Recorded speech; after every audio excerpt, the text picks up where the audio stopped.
The hearing will come to order, and I'll recognize myself for a 5-minute opening statement. Today we have our second hearing entitled Overview of the Renewable Fuel Standard, Stakeholder Perspective. And we continue our assessment of the Renewable Fuel Standard. Over the course of this year, we've taken a comprehensive and deliberate approach working with both staffs on both sides of the aisle and committees on both sides of the aisle, members on both sides of the aisle, to review the RFS, beginning with a series of bipartisan white papers that solicited input from interested stakeholders on major aspects of the program. The response has really been overwhelming, helpful to the process, and I certainly want to thank everyone for participating and helping us deal with this issue. Our first hearing on the subject was on June the 26th.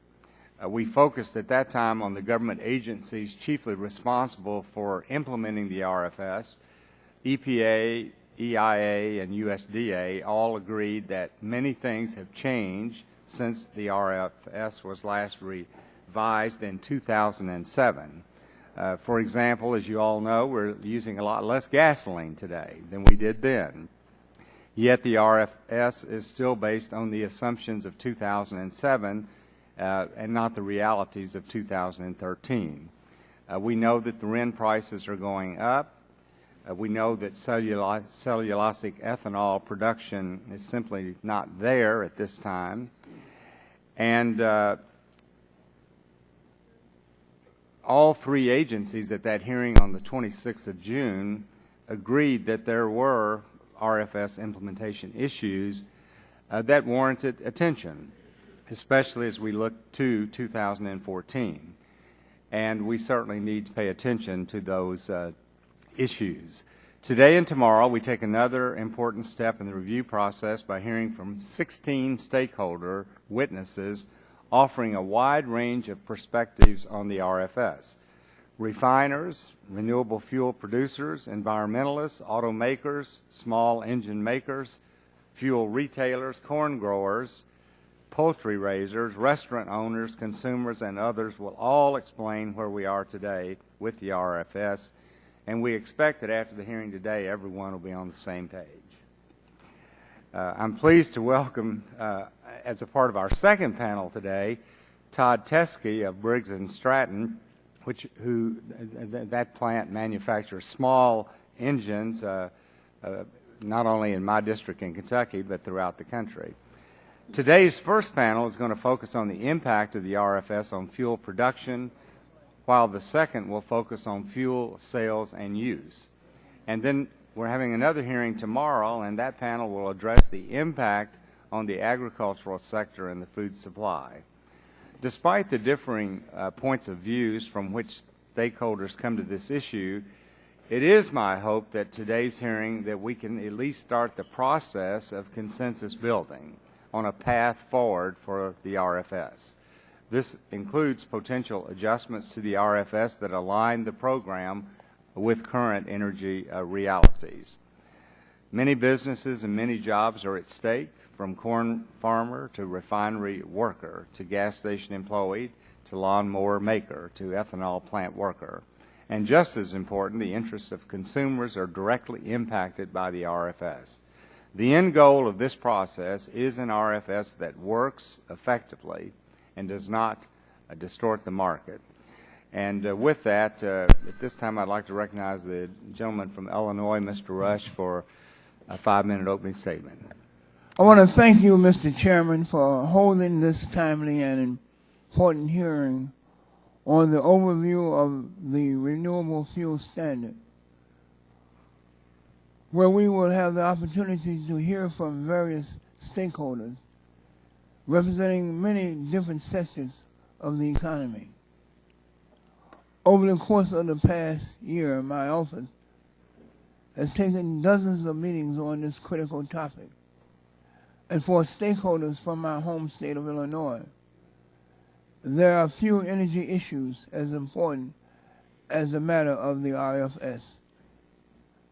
Mr. Chairman, I've always been very supportive of this policy, because I believe since its inception, it has achieved many of the goals that it was first enacted to do, including helping to reduce U.S. dependency on foreign oil, enhancing energy security, bolstering the agricultural economy, and addressing the challenges of climate change by reducing greenhouse gas emissions from the transportation sector. Today, I believe the RFS has been successful in meeting each of these standards, while also helping to drive job creation and economic investment. For instance, Mr. Chairman, the RFS has played a key role in helping America's ethanol industry support 400,000 jobs nationwide, including 54,000 jobs in Illinois alone. And it has also resulted in over $40 billion in economic activity.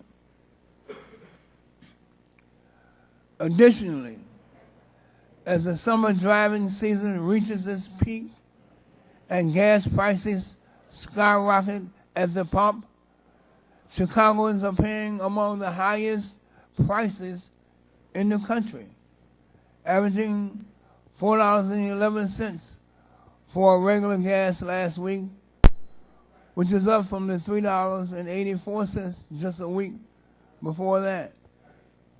So one of the questions I would like to learn today more about, Mr. Chairman, is how does diversifying the nation's fuel sources, as RFS does, impact gasoline prices for consumers? I also look forward to having the various stakeholders discuss some of the important issues surrounding the RFS in a public and transparent setting, where they will have the opportunity to respond and rebut other witnesses, so that the members of this subcommittee may gain a better idea of what is indeed fact and what is just mere fiction in regards to this debate. Mr. Chairman, in meetings after meetings, my office has received a host of competing and in many instances contrasting information on the RFS, especially in the areas of gasoline, ethanol, blend wall, the rate of advanced biofuels developments, issues associated with the renewable identification numbers, and the impact of the RFS on agriculture and food prices. So I am pleased, Mr. Chairman, with the diversity of the panelists and the different industry sectors they represent, because I believe this will help them lead them to a robust and comprehensive debate. And hopefully it will help members of both sides of the aisle come to a sensible resolution of this very, very important issue.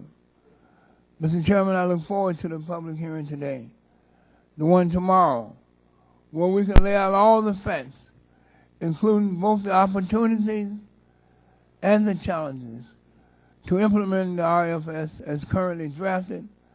And it is my hope that we can work to find bipartisan common ground on this issue as it moves forward. I want to thank you, and I yield back the balance of my time. Thank you, Mr. Rush. At this time, recognize the gentleman from Michigan, Mr. Upton, Chairman of the full committee, for a 5-minute opening statement.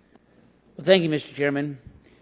You know, as authorizers, it is our job to review the policies that we establish and overseas, and it's a job that certainly I take very seriously as chairman of this committee, as do our members on both sides of the aisle. And since this is the committee where the RFS originated, we have the responsibility to assess how it's working and if it can be improved. And today's hearing continues our bipartisan review of the RFS, and I want to thank Ranking Member Waxman for his collaboration in this process.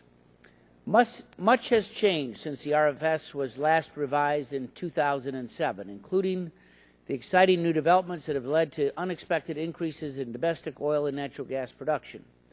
And while I believe this committee should do all it can to facilitate the domestic oil and natural gas revolution, I also see a continued role for renewable fuels and other alternatives.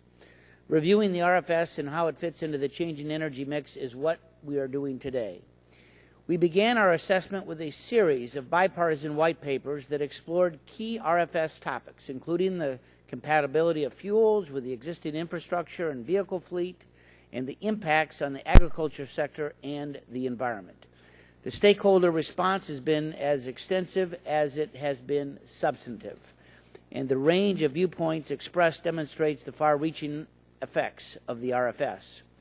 On June 26, this subcommittee held its first RFS hearing and invited the federal agencies most directly responsible for implementing the RFS. The Energy Information Administration, the EPA, and the Department of Ag all made similar diagnosis, that there are some real issues with the RFS that may come to the surface in 2014. In other words, our review is very timely. Today we invite stakeholders to continue that discussion. I welcome all of them.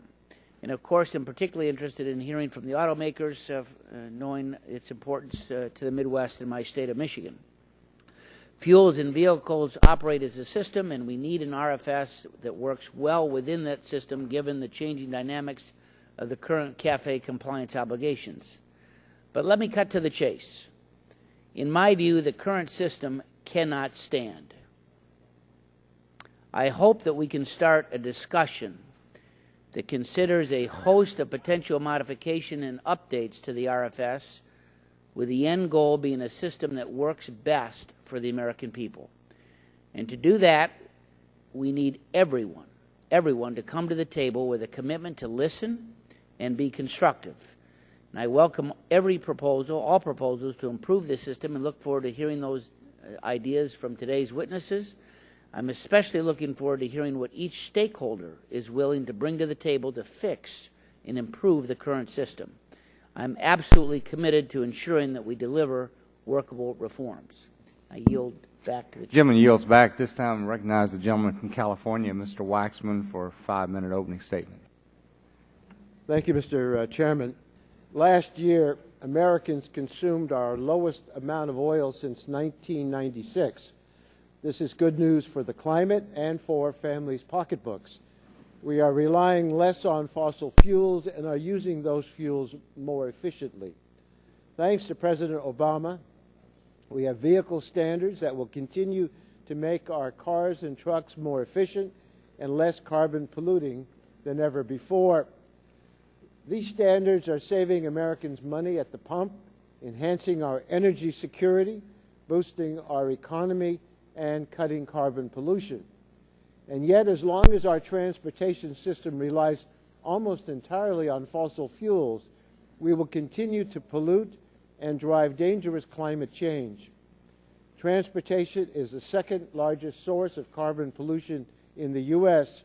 Further improvements in fuel efficiency are critical, but will not achieve the 80% reduction in climate pollution that we need by 2050 to avoid catastrophic climate change.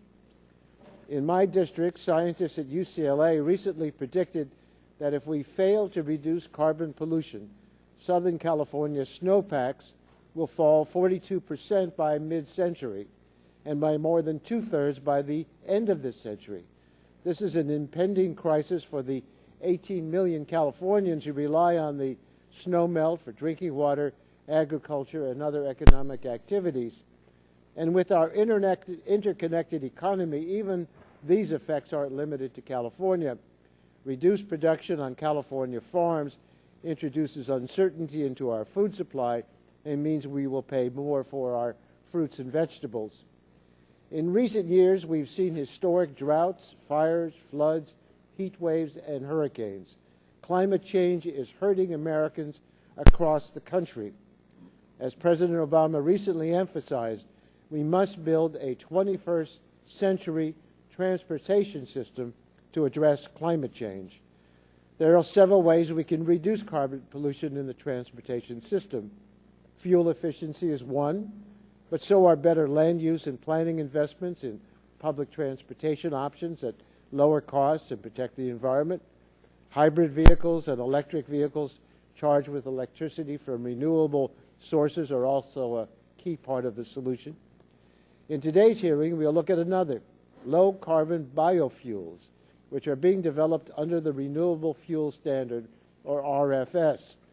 For some transportation sectors, including aviation and shipping, low-carbon liquid fuels may be the only option to reduce carbon pollution besides efficiency. However, as we will also explore today, not all biofuels are low carbon, and our biofuels policy must be implemented thoughtfully to achieve climate benefits. Today's hearing is the second for this subcommittee in looking at the RFS, which is one of the few laws adopted by Congress that explicitly and directly aims to reduce carbon pollution.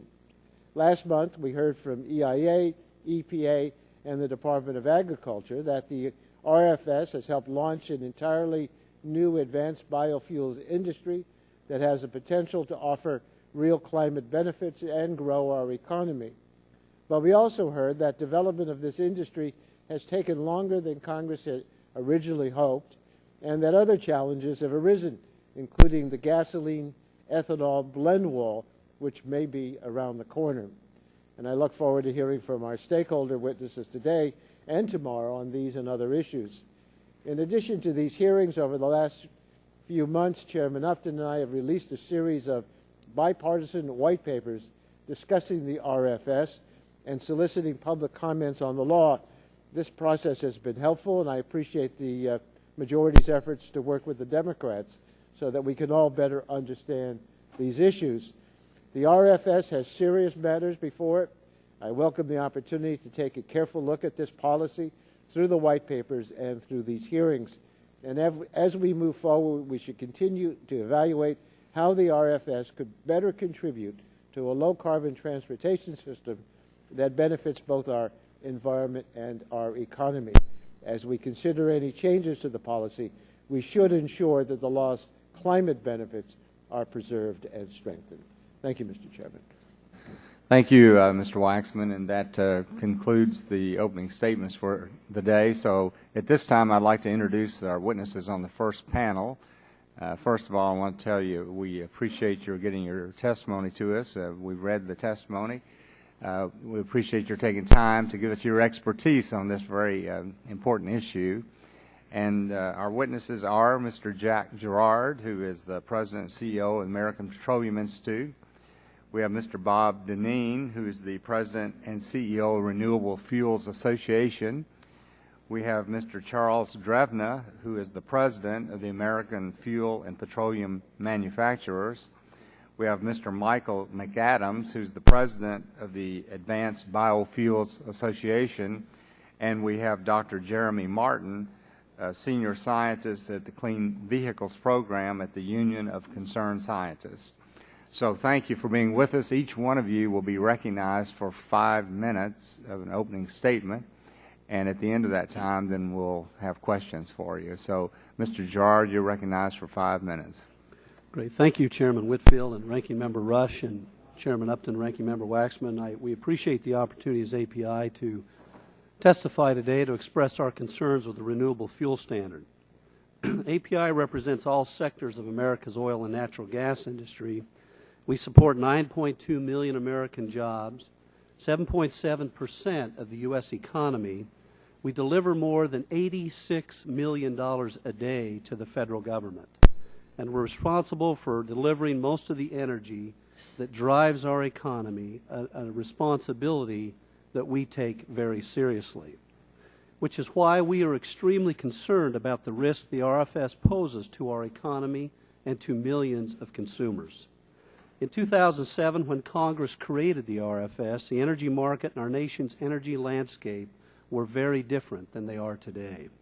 The RFS was designed to reduce greenhouse gas emissions, make our nation more energy secure, and provide a reliable domestic source of energy that would lessen energy imports from less stable regions around the world.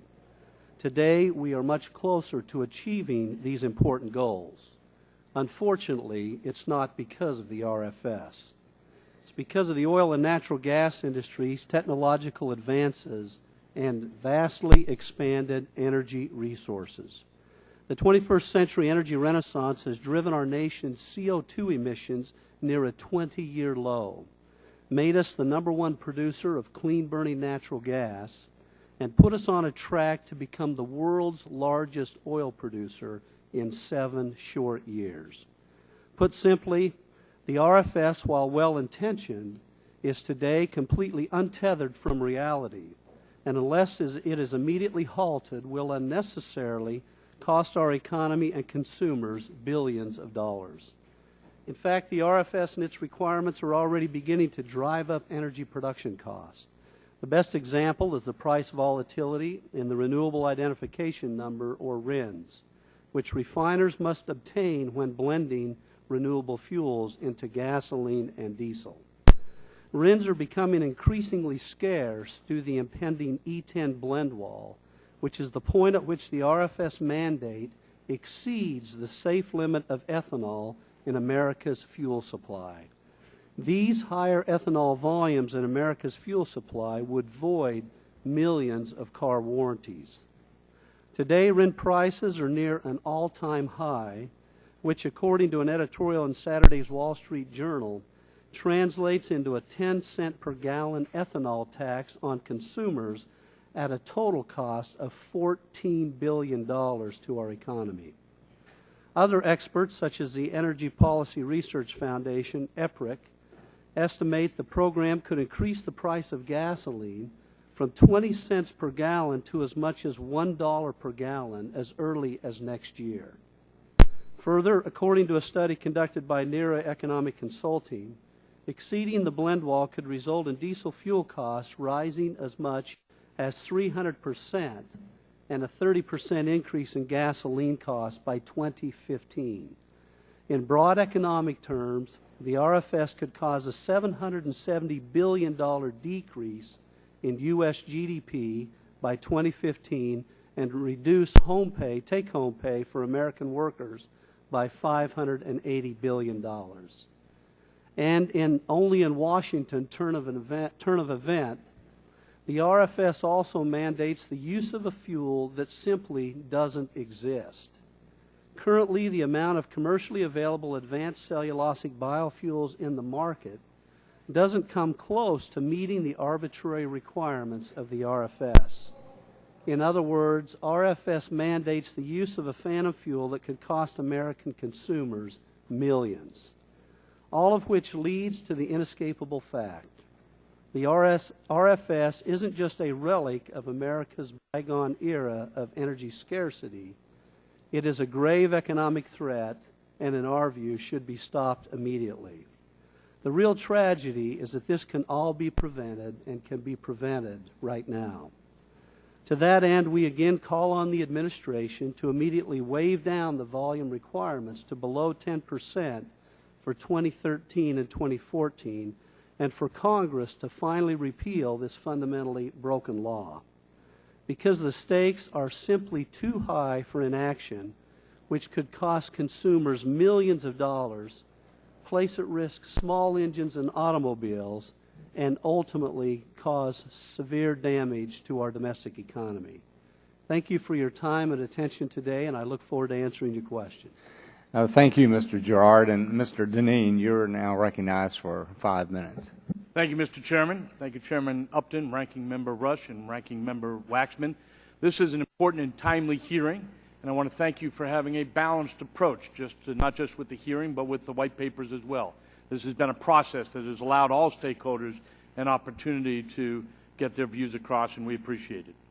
By virtually any measure, the RFS has been an unmitigated success. It has reduced our dependence on imported petroleum, stimulated investment in new technologies, reduced consumer gasoline prices, created jobs and economic opportunity across rural America, saved taxpayers dollars by lowering farm program payments, and is the only program we have that lowers greenhouse gas emissions. My written testimony and the RFA's responses to the committee's white papers describe many of the benefits of the RFS. Let me focus on one, the success of the RFS in enhancing energy security. Slide 1, please.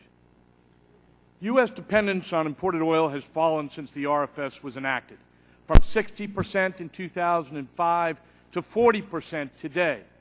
But it's important to note that this measure includes net imports of both crude oil and all other petroleum products. If just crude oil is considered, import dependence was 57% in 2012, meaning that the most significant reduction has been in petroleum products, that is, finished gasoline. That's the RFS at work. That's ethanol. Now, Mr. Gerard suggests that our dependence on imported oil has fallen because of oil, and indeed, we are fracking more and producing more. But 62% of the new energy production since 2005 has been ethanol, 38% oil.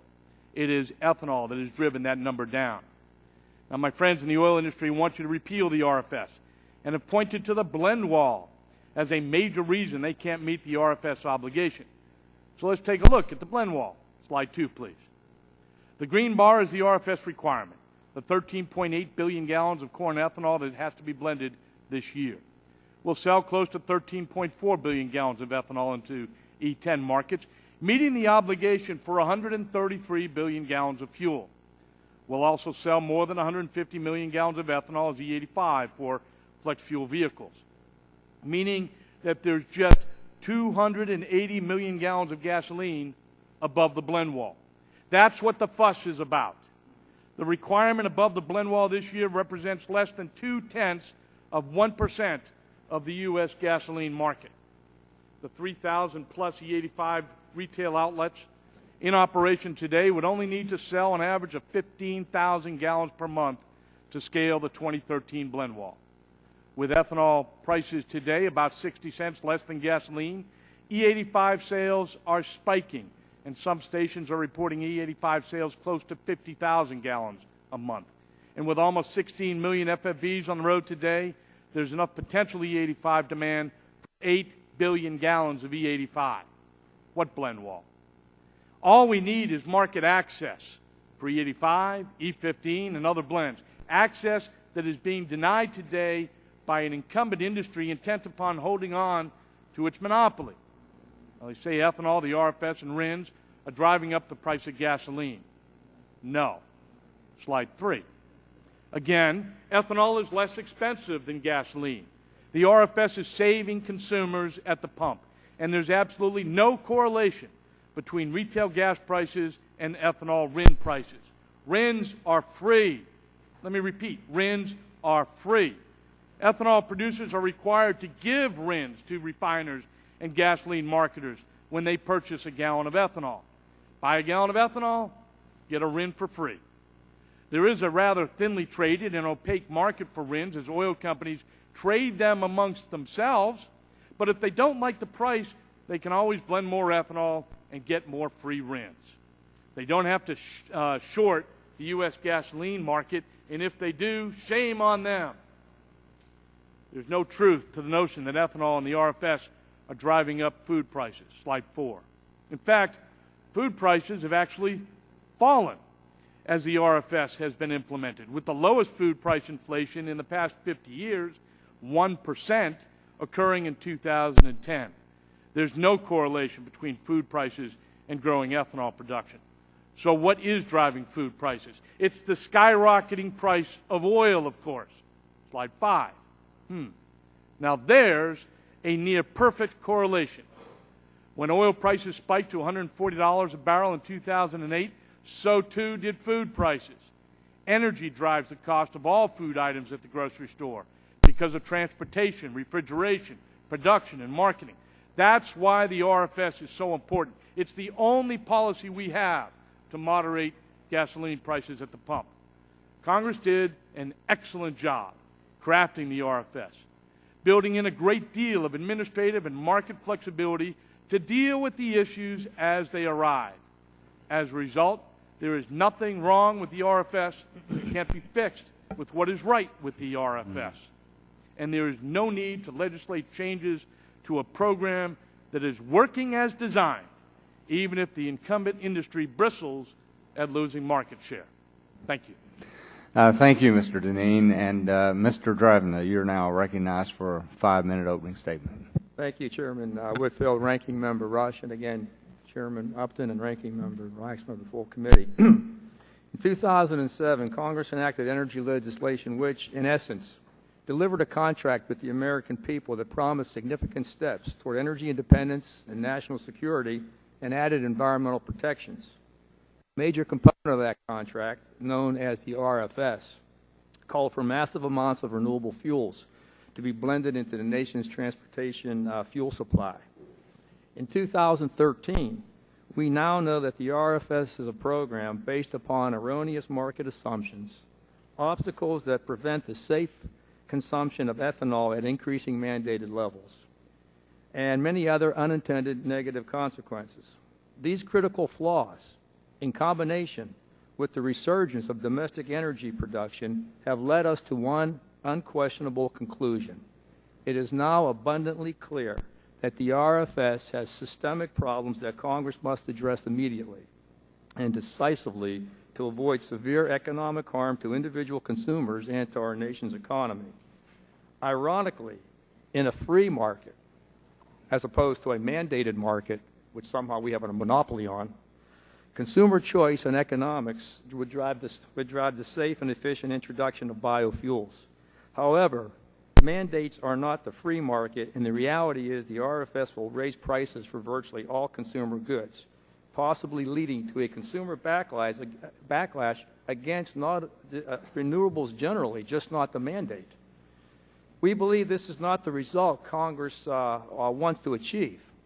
So in short, Congress should declare the contract with the American people vis-a-vis the RFS null and void and repeal the RFS.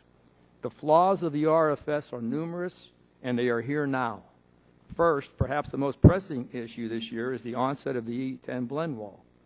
As opposed to previous statements, the E10 blend wall represents the maximum amount of ethanol that can be blended safely into existing infrastructure without damaging both vehicles and other engines. U.S. consumers are projected to use about 133 billion gallons of gasoline this year, meaning the E10 blend wall is at 13.3 billion gallons. The RFS requires 13.8 billion gallons of corn ethanol alone. As outlined in detail in my written statement, E15 and E85, despite dramatic protestations, are not viable due to vehicle infrastructure incompatibility and, more importantly, or just as importantly, the lack of consumer acceptance. Complicating matters further, refiners are not the entities actually blending the ethanol into the fuel, meaning the refiner must go into the open market to purchase a compliance credit known as a RIN. So when you purchase something, it's not free. When the fuel supply contains the maximum amount of fuel it can handle, no more RINs can be generated for the refiners to achieve compliance. When refiners are unable to purchase sufficient RINs for compliance, they are left with only bad options, which force them to reduce the fuel supply to the U.S. market. Likewise, importers of gasoline look elsewhere to market their product. These economic consequences, also detailed in my written testimony, could be staggering. Meanwhile, the harmful impacts of the approaching blend wall have already begun. One example is the dramatic increase in the market price of ethanol RINs.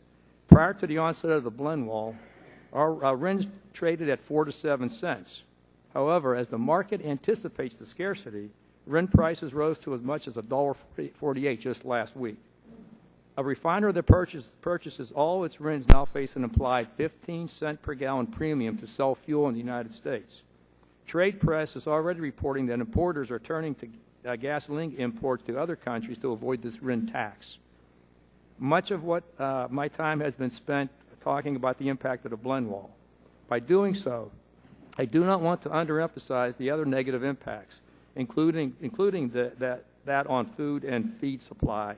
And as we also know, from EPA's own data, the RFS is actually undermining its environmental goals. There are many additional problems created by the RFS, which are detailed in my written statement. Before concluding, however, let me be clear. AFPM is not anti-ethanol or anti-biofuels. Both can and will play a significant role in the fuel mix, but they must be safely integrated into the fuel supply and accepted by consumers. AFPM does oppose mandates and subsidies because they limit consumer choice, stifle innovation, and in the case of the RFS, are ultimately harmful to the consumer. In short, this unworkable law should be repealed. Thank you for your attention, and I look forward to fielding any questions you may have. Thank you, Mr. Drevnan. Mr. McAdams, you're recognized for 5 minutes. Thank you, Mr. Chairman, Chairman Upton, Ranking Minority Rush, Ranking Minority Member Waxman, and members of the committee. It is an honor to be with you today on behalf of the Advanced Biofuels Association. The Advanced Biofuels Association represents more than 40 of the leading technology innovators in the advanced and cellulosic biofuel space, as well as a number of the agricultural biomass to energy feedstock producers. In the past 3 months, the Advanced Biofuels Association has responded to 4 of your white papers and is currently preparing a 5th. We congratulate the committee and your staff for this bipartisan, thoughtful, and substantive approach. Given that ABFA has provided the committee detailed answers on the RFS, I'd like to take a step back this morning and try to accomplish 3 things.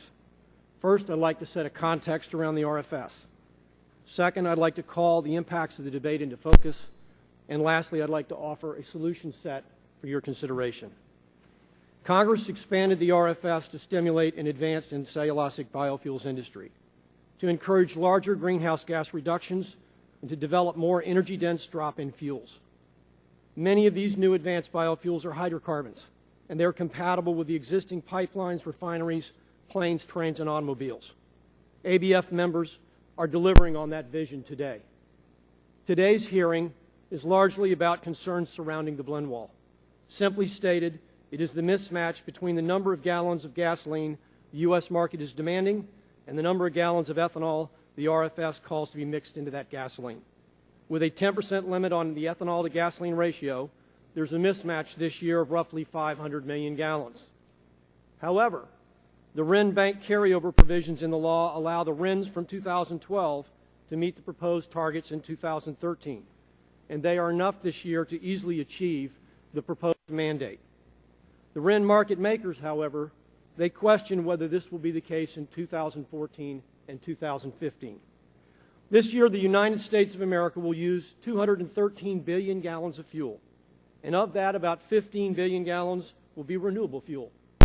The 500 million gallon mismatch represents 1/30 or 3.3% of the entire production of renewable fuels in the United States and 0.2% of the amount of fuel we use in America.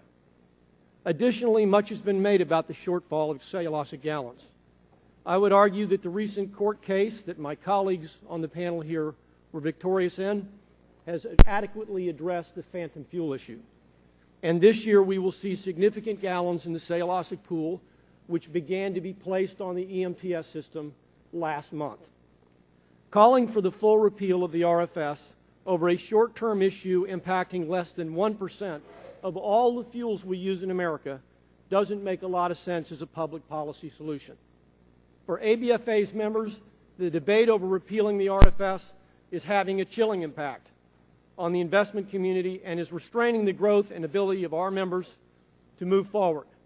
Despite this, many of them are making real gallons of cellulosic gasoline and diesel today, as well as renewable diesel and other RFS-approved fuels.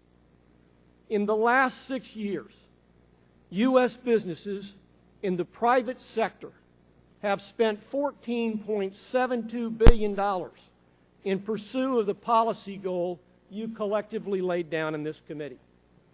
According to Bloomberg Energy Finance, $33 billion has been invested worldwide in this sector. That means we're almost half of the world's investment. These numbers represent people and jobs all over America. Jobs in rural America planting and cultivating the best new energy crops. Jobs building and operating biorefineries, technology and engineering jobs, and laboratory jobs researching new feedstocks and enzymes, and many more. To repeal the RFS would pull the rug right out from under them and change the rules in the first half of the game. This confusing policy signal is a benefit to the incumbent players in the fuels market and a significant disadvantage to those trying to finance and build new innovative technologies. A potential short-term solution can be found at EPA. When Congress passed the RFS2 in 2007, it provided EPA with significant flexibility and authority to address issues which could arise from hurricanes, droughts, and unforeseen economic factors. Much of what is difficult about the RFS today is the uncertainty surrounding the obligations on a yearly basis. ABFA and others on this panel, and panels after this one, have called for EPA to release the renewable volume obligations for 2013 and 2014 as quickly as possible. Providing an additional year of clarity with a framework for the 2015 RVOs would help rapidly diffuse much of the economic pressure those of us on this side of the table are feeling. The committee should encourage EPA to explore a combined 2014-2015 framework.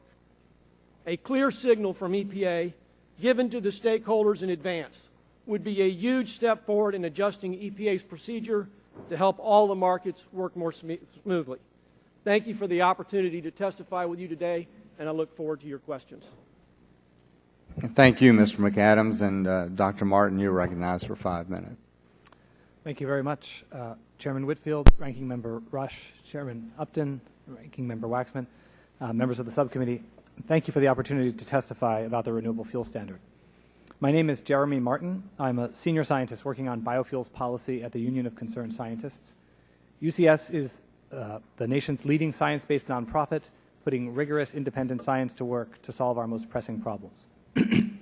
I've been asked to address the environmental impacts of the RFS, but we need to start with the challenge the RFS was designed to address: cutting U.S. oil use. Despite increased domestic production and new unconventional oil resources, the problems caused by our oil use continue to mount. Oil prices remain high and unstable. Oil-producing regions remain critical security threats. Oil spills continue, as do extreme weather events made more damaging by climate change. The need to reduce oil use remains just as important today as it was 5 years ago. The RFS is an oil-saving policy based on SMART goals, not just more biofuels, but better biofuels, and biofuels that go beyond food. The RFS supports increased domestic production of clean, low-carbon biofuels. Together with improved efficiency, electric vehicles, and other innovative technologies, biofuels can cut our projected oil use in half over the next 20 years and reduce the problems oil use causes to our economy, to our security, and to our climate. But despite having SMART goals, neither the RFS nor its implementation to date have been perfect, and there are significant challenges that need to be addressed. The rapid expansion of food-based biofuels over the last few years is unsustainable. It's putting pressure on other users of corn, affecting global food markets, increasing water pollution caused by corn farming, and accelerating deforestation. In contrast to the problems of food-based fuels, the opportunities to expand production of cellulosic biofuels are substantial. Based on our analysis, the 16 billion gallon target for cellulosic biofuels in the RFS is definitely achievable. And because cellulosic biofuels have low fossil fuel inputs and low life cycle emissions, the potential greenhouse gas mitigation is large.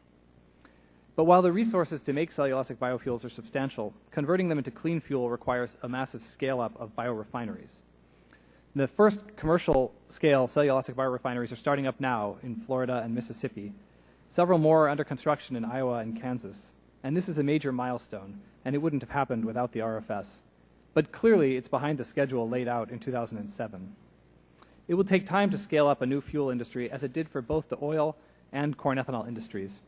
However, the mismatch between the schedule laid out in 2007 and the actual scale-up creates some ambiguity about the road ahead, which needs to be thoughtfully resolved.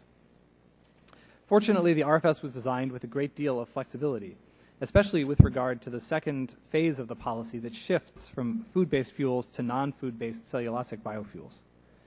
Many critical analyses of the RFS are based on an assumption that the EPA will ignore this flexibility, will ignore the flexibility that Congress provided them, and will expand mandates from just over 15 billion gallons in 2012 to 20 in 2015 and 36 in 2022.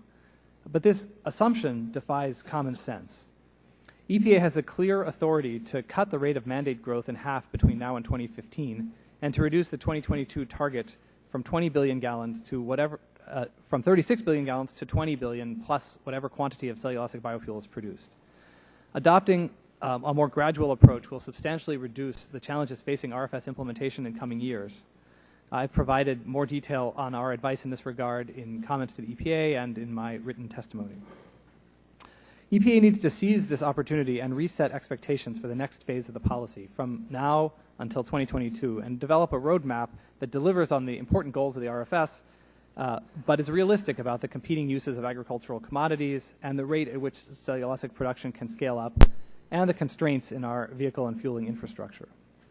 But making legislative changes to the renewable fuel standard at this time would not reverse the problems caused by the rapid scale-up of corn ethanol over the last 10 years. Instead, it would lock in place a status quo of 90% gasoline, 10% corn ethanol, and chill investment in cellulosic biofuels, just as the first commercial facilities are starting up. For this reason, we do not support legislative changes and suggest that making course corrections through an administrative process will do more to realize the oil-saving and climate goals of the RFS. We're not moving forward as fast as we hoped to be in 2007, but the RFS is still pointing us in the right direction. To keep moving forward, we need to provide the regulatory stability that will protect early investments in the advanced biofuels industry and support further investment to bring the technology to larger scale. Thank you again for the opportunity to be here today.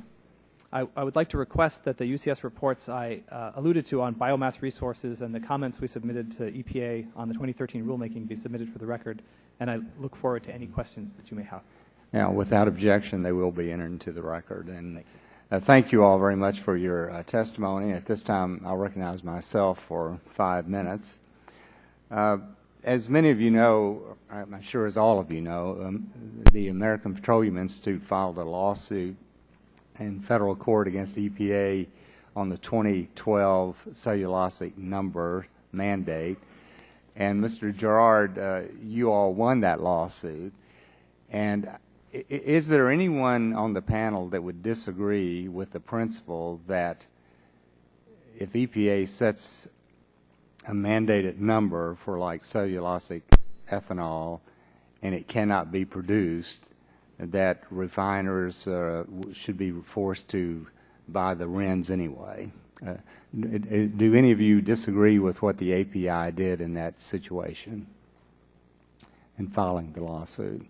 Mr. Chairman, I'd say that the lawsuit was very specific in the way the opinion was written. And what the lawsuit specifically said, which Mr. Gerard and Mr. Grevna should have enjoyed hearing, was specifically EPA could no longer put its thumb on the scale. And so to the extent anyone could make the assertion previously that what EPA was trying to do was stimulate our industry by driving a number that was unrealistic, that lawsuit makes it directly clear that they can no longer do that. Yeah. In terms of talking to the folks that run the program at EPA last night, I'm confident that what we will see is a revision in the 2013 cellulosic number which takes into account the court direction to more closely align what the actual number is with the actual gallons that will be made. Yeah. And all of you would certainly agree with that principle, I'm assuming. Mr. Drevin? Mr. Whipple, we agree. I absolutely agree. However, you have to look at what the reality is as compared to the rhetoric. EIA projects by 2022 that there will be 0.5 billion gallons of cellulosic. Mr. Chairman, all due respect, I've been sitting in these hearings since on both sides of the chamber, on both sides of Congress, since February of 2008, a short 2 months after this bill was passed.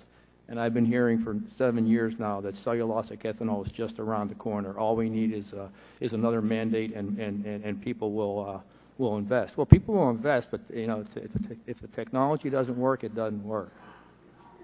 Mr. Chairman, I'd just add part of the dysfunction of this particular statute is within about a week or 10 days after we prevailed in that lawsuit, the EPA came out with their renewable volume requirement for 2013 and added back a number higher than the one they had the previous year that we prevailed on in the lawsuit. Now, if you're concerned about what the market's seeing out there, Again, the judge said you can't put your hand on the scale, as Mr. McAdams said, but the EPA immediately turned around and raised it from $8 million to over $11 million.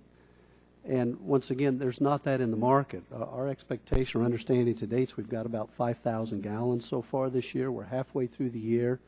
And the mandate in the statute's $1 billion.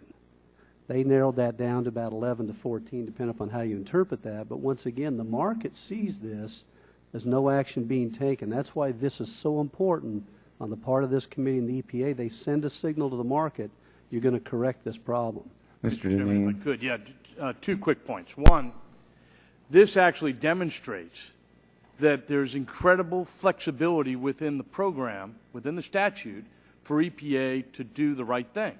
They have reduced the cellulosic number more than 98% in each of the 3 years that the RFS has been in place with a cellulosic requirement.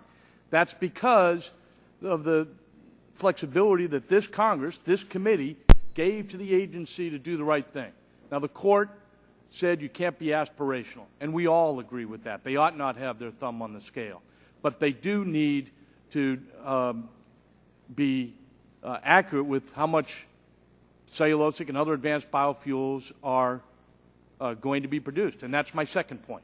The fact of the matter is cellulose and advanced biofuels are here today. If you wouldn't mind, I'd like to introduce into the record a pamphlet that was put together by the Advanced Ethanol Council that demonstrates exactly where cellulosic investments are being made today. And you Without have objection. commercial-sized facilities being built in Kansas, in Florida, in California, all across the country. And if we to pull the rug out from under these facilities today, none of that investment moves forward. And my friends on either side of me get what they want, and that is a continued stranglehold on the U.S. gasoline marketplace. Dr. Martin, do you all have any figure in mind for cellulosic production in the future? Right now, total gasoline is about 213 billion. I mean, do you all have a number you're looking at?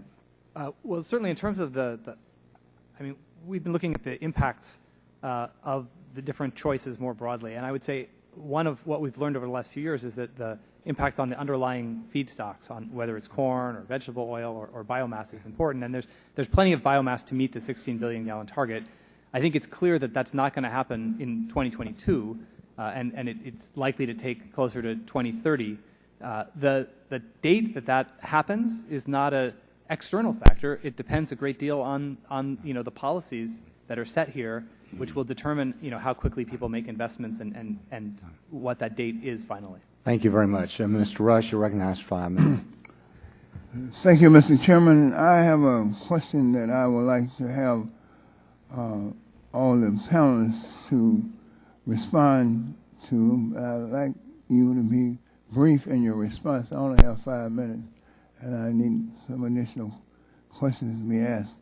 The U.S. has globally competitive electricity prices in large part because we have diverse fuel choices: nuclear, coal, gas, wind, solar, hydro, geothermal, and biomass, all used to generate power. However, in the area of transportation, we're almost entirely relying on petroleum. Would more diversity in the transportation fuel sources, such as renewable fuels, also provide consumers and the economy more protection from price shocks?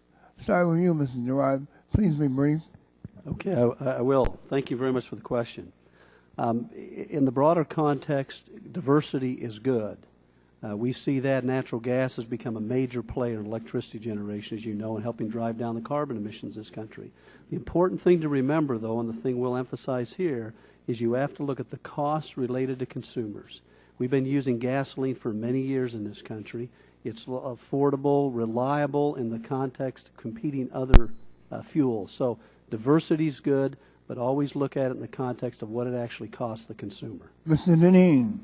I absolutely agree with the premise. I think diversity is critical to driving down costs. I would suggest that my friends in the oil industry believe diversity means we get oil both from the Gulf of Mexico and the Balkans. But that's not diversity, and that's not going to help consumer gasoline costs. In fact, if gasoline or oil were to fall below $90 a barrel, none of those investments in the Bakkens make any sense economically. So the only way you're going to help consumers and drive down the cost of gasoline is with domestic renewable alternatives and renewables. Mr. Drevno.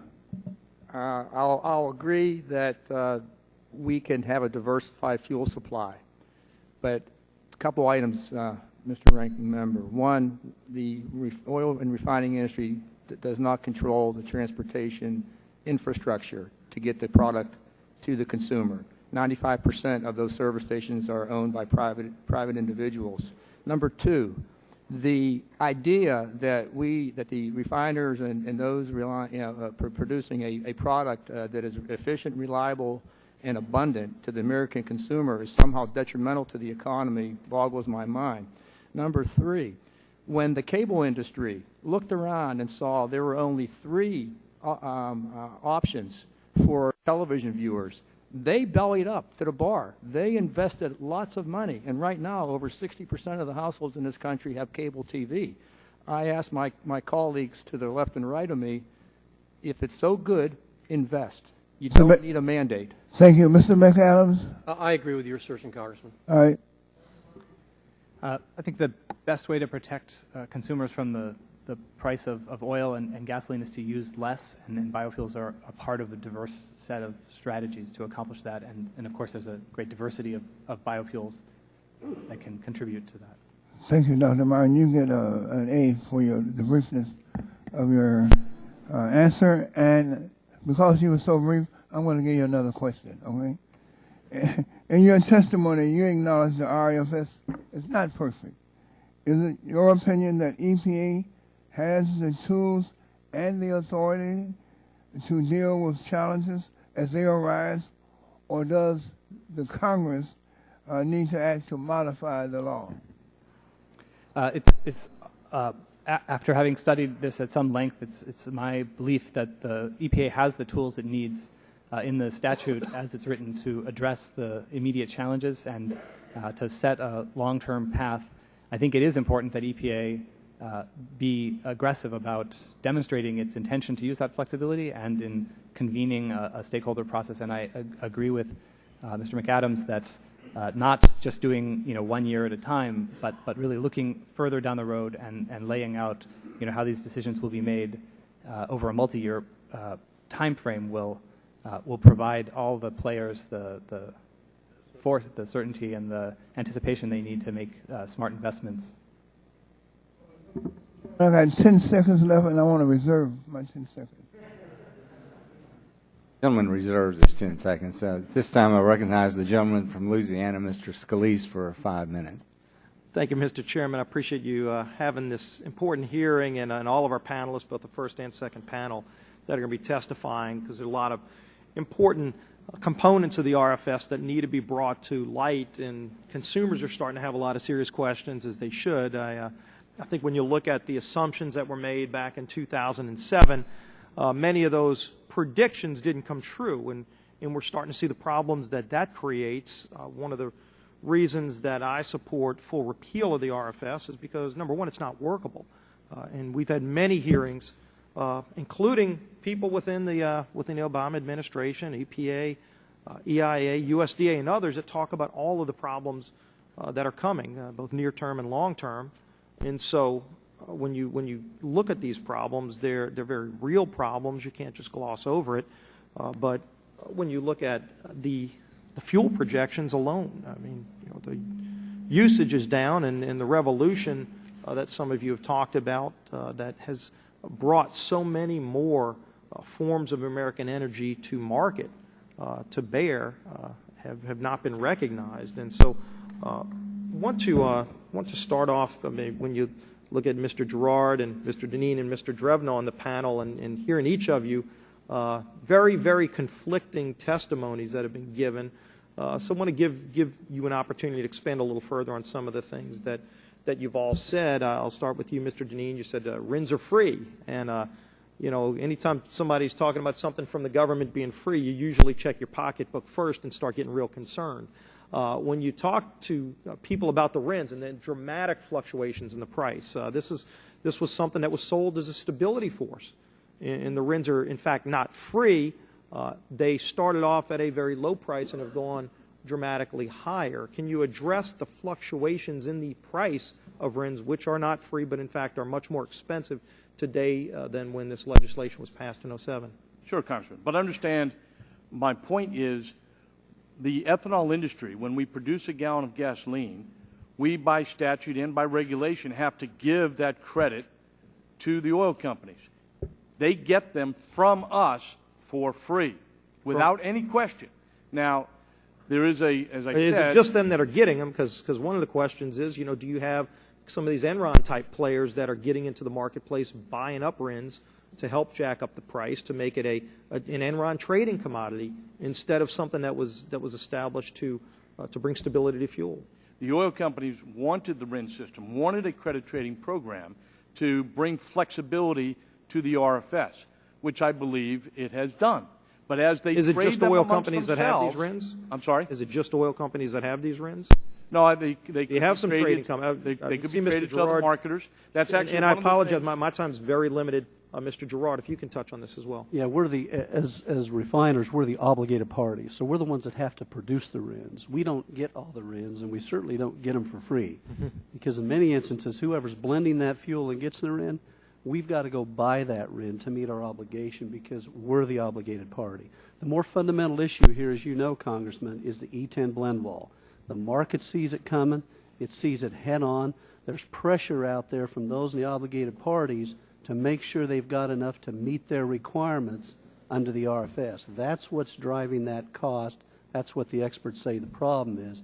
That's why we've got to deal with that blend wall. And you mentioned on the, I know Mr. Deneen talked about the EPA having flexibility in the law to address the numbers. I agree EPA has the flexibility. They have not exercised it. We sure haven't seen them doing the things they ought to be doing in the short term. In the long term, I agree, though, that Congress does have to address it for the long term. Mr. Drevny, you had something. The essence of the problems with the RINs emanated with EPA. When the first EPACT 05 was written, and it was only 7.5 billion gallons by then, and of course, before the ink was dry, it went up to 36 billion in 2 years. We suggested to EPA that, you know, we should be able to trade freely with the credits. They said, no, we want a free market. Our response was, yeah, it's a mandate, folks. There is no free market. They didn't buy that. Then they said, okay, refiners and importers, you're the obligated party. And we said, wait a minute, if we can't trade the RINs among ourselves, how are you going to have this market work? And we said it wouldn't work. And right now, not only are there RINs that are expensive and not free, there are 140 million fraudulent RINs out there that we still have to deal with, and who knows how many more, because, and our understanding, the FBI is still investigating some of the biodiesel folks. Absolutely, and I know I'm out of time. I have more questions I'll reserve for the second panel, but I appreciate that, Mr. Chairman. I'll be happy to yield back. If I could just, one quick point, because I think you're going to like it, because I'll acknowledge that there's an issue here, and that is we need to have more transparency with the RIN market. And I do think EPA could help this situation by letting us know who's making the trades, how many trades, what the price is. Right now, there's no transparency whatsoever. Right. And unfortunately, they haven't been willing to do that either. Thank you. Appreciate it. This time, I recognize the gentleman from California, Mr. McNerney, for 5 minutes. Well, I think the chairman, wow, what a diverse set of testimony, and I want to thank you all for your passion on this issue. It's an important issue, and it should be a bipartisan issue. So, again, thank you for testifying. Dr. Martin, you suggested that the EPA should produce a realistic roadmap for introducing biofuels into the market. I see Mr. McAdams was shaking his head, yes, using the flexibility that's built into the statute. What do you think are the chances that the EPA will do that? I mean, how likely is it that they're going to come through with something like that? Well, I'm quite optimistic about that. I mean, it's a challenging process, especially to do a multi-year process, and I think they have been, going through 1 year at a time, and it's been quite a lot of work. But I think all the parties would be better served by providing at least a framework for multiple years. Right, and they have the flexibility to do that. But last year's drought caused real problems. There were 150 members of Congress and governors that asked them to to waive the ethanol mandates, and they didn't. How do you feel that came about, and what's your response? Sure. Well, we supported making an adjustment last year to the mandate in light of the drought, but I would say that the kind of flexibility in the second phase of the policy, and in particular sort of how quickly we get to 36 billion gallons, this isn't the same waiver process with a relatively high bar. It's an entirely different process, and really it's just a discretionary matter. So in some respects, I think it actually makes more sense to describe the 2022 target as 20 billion plus. Sort of 20 billion gallons plus however much cellulosic gets produced, and EPA has discretion to go higher, but they have no obligation to go higher. And so I think in some respects, analyses which are based on the assumption that we get to 36 billion in 9 years are flawed, because that assumption is just not a realistic assumption anymore. Okay, so you think they're showing flexibility in some ways and not in others? Well, they haven't shown flexibility up to now, and so, as I said, we encouraged them to do that last year. Last year, the circumstances were very different, as has been alluded to several times. I mean, when they were petitioned last year, RIN prices were very low, and that, without any fancy economics, is a demonstration that obligated parties were not trying to buy their way out of complying with the standard. And so EPA's analysis said, look, if we reduce the standard, not much is going to happen. And I think you have other panelists later who will address this in more detail. Obviously, with RIN prices where they are now, the circumstances is quite different. And so what I've understood from EPA is that they don't view those past decisions as providing the framework for future decisions, and they recognize the need to be flexible. Well, thank you. You also mentioned in your testimony that you acknowledged anyway, the cellulosic biofuels have not lived up to their potential. Do you see that happening? I mean, how do you see that happening, or what's been the roadblock so far? Well, certainly, the law was passed at the end of 2007, and based on some presumptions about how quickly capital could be raised. And 2008 and 2009 were tough years for raising capital in all industries, and that was certainly a setback. I think a case can be made that the numbers were always optimistic, and frankly, the structure of the law, which essentially says that this is the maximum, not the minimum level for the standard, reflected an understanding that this wasn't something that could be counted on, but was an aspirational. So with the current trajectory, you believe that we can meet what I think you said, we can cut our oil by 50% in 20 years. Do you think that's realistic then? Yeah, not solely on the basis of biofuels. I mean, if we look at cutting our oil use, efficiency has a big role, electrification. We need to do all of these things to make those kind of deep reductions. But biofuels definitely have a key role in that kind of comprehensive strategy like that. Thanks, Mr. Denny. You had some pretty striking data that you showed on your graphics. I think, and I'm not sure I got the numbers exactly right, but 60% of new fuel production is from ethanol, and only 38% is from oil. Was those the numbers? Is that right? Since 2005, correct. 62% to 38%. Because you got to remember, through 2005, 6, 7, and 8, oil production in this country had continued to fall. It wasn't until 2009 that oil production had begun to increase, which is a good thing, and we're happy about that. I'm just pointing out that you can't say that the reduction in energy dependence that has occurred since 2005 is because of oil. It's not. 62% of it is because of a growing ethanol market. Well, I've run out of time, Mr. Chairman. Mr. McNerney, if I just comment, we would strongly Chairman allows it. The gentleman's time has expired, but I will let you all briefly respond, not very long. So I'll be very brief. Thank you. We would say that clearly our import reliance has gone down considerably because of increased oil production. We've increased over 2 million barrels a day in our production in the last 4 years. At the same time, ethanol production has increased about 250,000 gallons per year. Okay. So there's a big disparity. It's a very different equation. Mr. McCraven, did you want to make one brief? It's not the oil industry saying it. It's the Energy Information Administration saying in testimony before the Senate last week that the the impact of ethanol production on oil imports is minimal. Okay. Mr. Barton is recognized for 5 minutes. Thank you, Mr. Chairman. You know, it's too bad you couldn't get a few more witnesses for this hearing. I think in the next, we're certainly going to have the most comprehensive hearing record. If anybody in the audience wants to testify. Yeah. I've been on both sides of this issue. Obviously, in 2005, the original mandate was in the Energy Policy Act, which I was one of the chief authors of. I voted against the 2007 Act, which took what we did in 2005 and basically increased it by order of magnitude 5 times.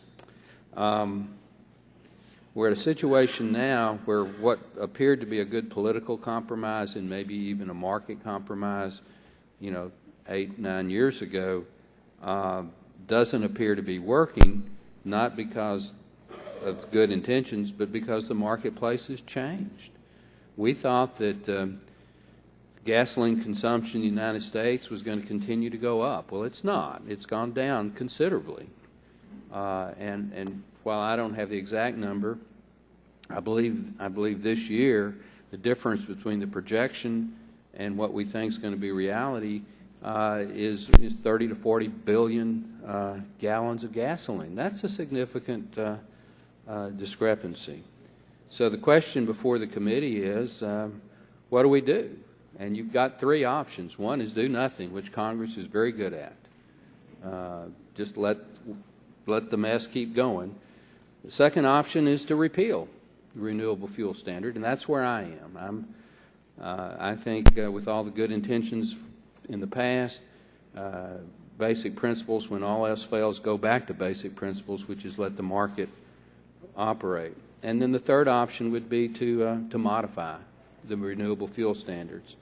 And my guess is a majority of the committee is probably at that option, modification, take the middle road. But I am for full repeal. So my first question would be to my friend from the Renewable Fuels Association, who's, I think, done a fairly eloquent job of putting the best face on this. What would happen if we repealed the renewable fuel standard to the ethanol industry? Would it go away? Would it continue to flourish? Or would it be somewhere in between?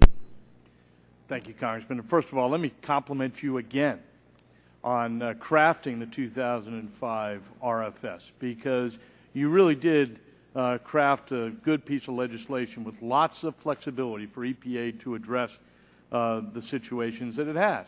If the RFS were repealed, though, Congressman, I think that you would, first of all, devastate investments that are being made in next-generation biofuels. All of the progress that is being made today would go away. So that, and I think that would be a terrible thing. The harm would be to Mr. McAdams' group, not necessarily to the pure corn-based ethanol. I said that would be the first impact. There absolutely would be an impact to the existing industry as well, however. Back in 2007, when we were holding hearings on the RFS, there was a member of the oil industry that was asked, if we didn't have this program, how much ethanol would you use? And that person had indicated, well, we still want to use ethanol for its octane, but we'd probably use about 5 billion gallons of ethanol. That was a candid moment.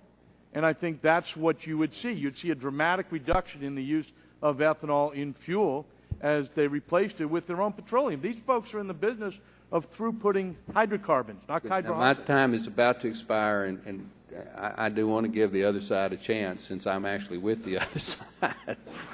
But you were with us at one time, Congressman. Yeah, I'm not against it. But Mr. Barton, we're Mr. Gerard, if we repealed the ethanol mandate, if we repealed the renewable fuel standard mandate, since ethanol right now does cost less per gallon than gasoline, wouldn't the oil industry continue to use ethanol and blend it in because it's less expensive? Well, a couple of things. First, we're pleased with your conversion. Second thing is, ethanol, and let me just say this, on a BTU basis does not cost less than gasoline. Okay, on a BTU basis. So that's an important consideration because you have to compare energy to energy, not All right. gallons. First thing. EIA testified last week, as did the Department of Agriculture, that it's likely that where current production is and current blending would remain. Okay. In fact, they believe there'd be very little change because of the octane values and other things that are part of the blending process. Mr. Chairman, could I ask Mr. McAdams a question, or I'd be happy to yield back because I know my time's expired. Yeah, did Mr. McAdams want to make a comment, or? I ask unanimous consent that our former Mr. Waxman makes a unanimous consent that you ask one additional question. All right. Well, I appreciate Mr. Waxman being nice to me for I almost say for a change, but that would be not cool. What cellulosic has always been portrayed as the great hope, that we knew that ethanol from corn was somewhat inefficient, but we were told that if we could ever get to the cellulosic era, that it would be very efficient and very cheap. It hasn't happened yet. What's a realistic expectation of the ability to get ethanol from cellulosic sources? Is that still 10 years down the road, or are we close to? No, sir. While I sit in front of you, thank you for the question, Mr. Chairman. I appreciate the opportunity to answer this.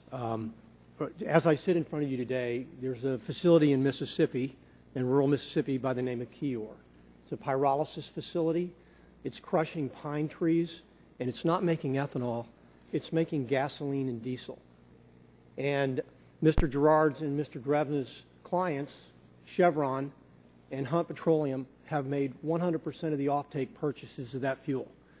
That plant came online in March. It's a new innovative plant and is now at full capacity, running flat out, and the RINs have gone on the market effective this month for July. There are other plants. DuPont has one in Iowa. Poet has another one. There's a range of cellulosic technologies that are coming into being now on a commercial basis. They're being funded commercially. There's about 5 or 6 of them that's in the book that Bob has put onto the record. The other thing I want to say is don't overlook the advanced biofuels technology. I had the opportunity to witness the F-18s fly off the deck of the USS Nimitz using a hydroprocessing technology in Louisiana, making 45 million gallons of renewable diesel. So you're seeing both advanced biofuels and cellulosic biofuels come, and I agree with your assertion. If you repeal the RFS, the guys that get hurt the most are the members that I represent. Okay, thank you very much. You, Mr. Chairman. This time I recognize the gentleman from California, Mr. Waxman, 5 minutes. Thank you, Mr. Chairman. I'd like to explore how the RFS aims to reduce carbon pollution, how well it's working, and whether there are ways to strengthen its climate benefits. Mr. McAdams and Mr. Deneen, how do you agree that reducing carbon pollution through the use of low-carbon renewable fuels is a critical goal of the RFS? Absolutely. As we move to 9 billion people on the world, and other places around the world other than America increase their use of energy demand, having sustainable fuels. Yes, sir. You agree? Without a doubt. Absolutely it is. And in fact, the amount of carbon removed as a consequence of ethanol production last year is the equivalent of taking about 9 million vehicles completely off the road. The program is working. Dr. Martin, how does the RFS drive climate benefits? Well, my colleagues here have spoken to the current status. I'd like to look to the future and say that the largest potential source of benefits from the RFS comes from the next generation of biofuels, where we have the opportunity to substantially, first of all, to see fuels with very low greenhouse gas impacts, including very good integration with the agricultural system so that we see less competition with food crops, but also it's both the reduction per gallon and the number of potential gallons, and because the scale that's available to make cellulosic biofuels is very large, the greenhouse gas mitigation potential is also very large. Mr. McAdams and Mr. Deneen, without the RFS, are we likely to see the investments we need to develop new low-carbon renewable fuels in this country? Sadly, no, you will not. And the consequences is without the RFS, you're going to see more oil production in this country, and the carbon profile of oil is getting worse while biofuels is getting better. Okay. It's the main driver for our industry. There are concerns, however, that the RFS has some unintended consequences that may significantly reduce its climate benefits. For example, ramping up production of biodiesel may boost palm oil production. Dr. Martin, could you please explain how large increases in the demand for advanced biodiesel could drive further production of palm oil, and what are the concerns about palm oil production? Yes, thank you. So I think RFS allocates the different buckets with regard to, with some consideration of what's available underneath them, and the biodiesel is there's some sources of biodiesel that are very low carbon, but the scale that those resources are available are limited. So, for instance, when you make a biodiesel or a renewable diesel or renewable jet fuel out of waste animal fat, then this seems like a very good low carbon fuel, but there are other users for that, and so if the scale of those mandates exceeds what's available in that market, people aren't going to produce more chickens because of that demand, and so you'll end up driving more demand for vegetable oils, and the lowest cost source of vegetable oil coming into the global market is palm oil, and so that's the basic concern. And palm oil production is linked to severe deforestation, land degradation, habitat destruction abroad, and increases carbon pollution. Is that right? Yes, that's absolutely right. I'd like to enter into the record a statement from the Clean Air Task Force on this point, Mr. Chairman. Without objection. As we consider any changes to the RFS, we need to think about how to minimize unintended consequences and ensure that we're actually getting the promised climate benefits. And there may be ways to structure the RFS to provide incentives for additional reductions in carbon pollution. When the RFS was amended in 2007, existing corn ethanol plants were grandfathered, exempting them from the law's greenhouse gas requirements. These facilities produce most of the ethanol, and overall, the net effect of their fuel may be to increase carbon pollution rather than reduce it. Some grandfathered facilities have reduced their carbon pollution through operational changes such as fuel switching from coal to natural gas, but there is no requirement for such improvements. Dr. Martin, do you think it would make sense to require all grandfathered facilities to improve their operations and reduce carbon pollution over time? Yes, absolutely. And if I only have a few seconds left. Even for the newer facilities that were not grandfathered, the incentives to reduce carbon pollution are fairly limited. Once a facility produces a biofuel that meets the greenhouse gas requirements, the RFS does not give that facility any incentives to do better. Dr. Martin, would it also make sense for the RFS to encourage additional improvements, such as by giving additional credit to fuel producers that exceed the minimum emission requirements? Yes or no? Yes. The renewable fuel standard is critical in developing next-generation low-carbon biofuels, but it appears that it could be improved to better achieve the intended climate benefits. Thank you, Mr. Chairman. Gentleman's time has expired. At this time, I recognize the gentleman from Illinois, Mr. Shimkus, for 5 minutes.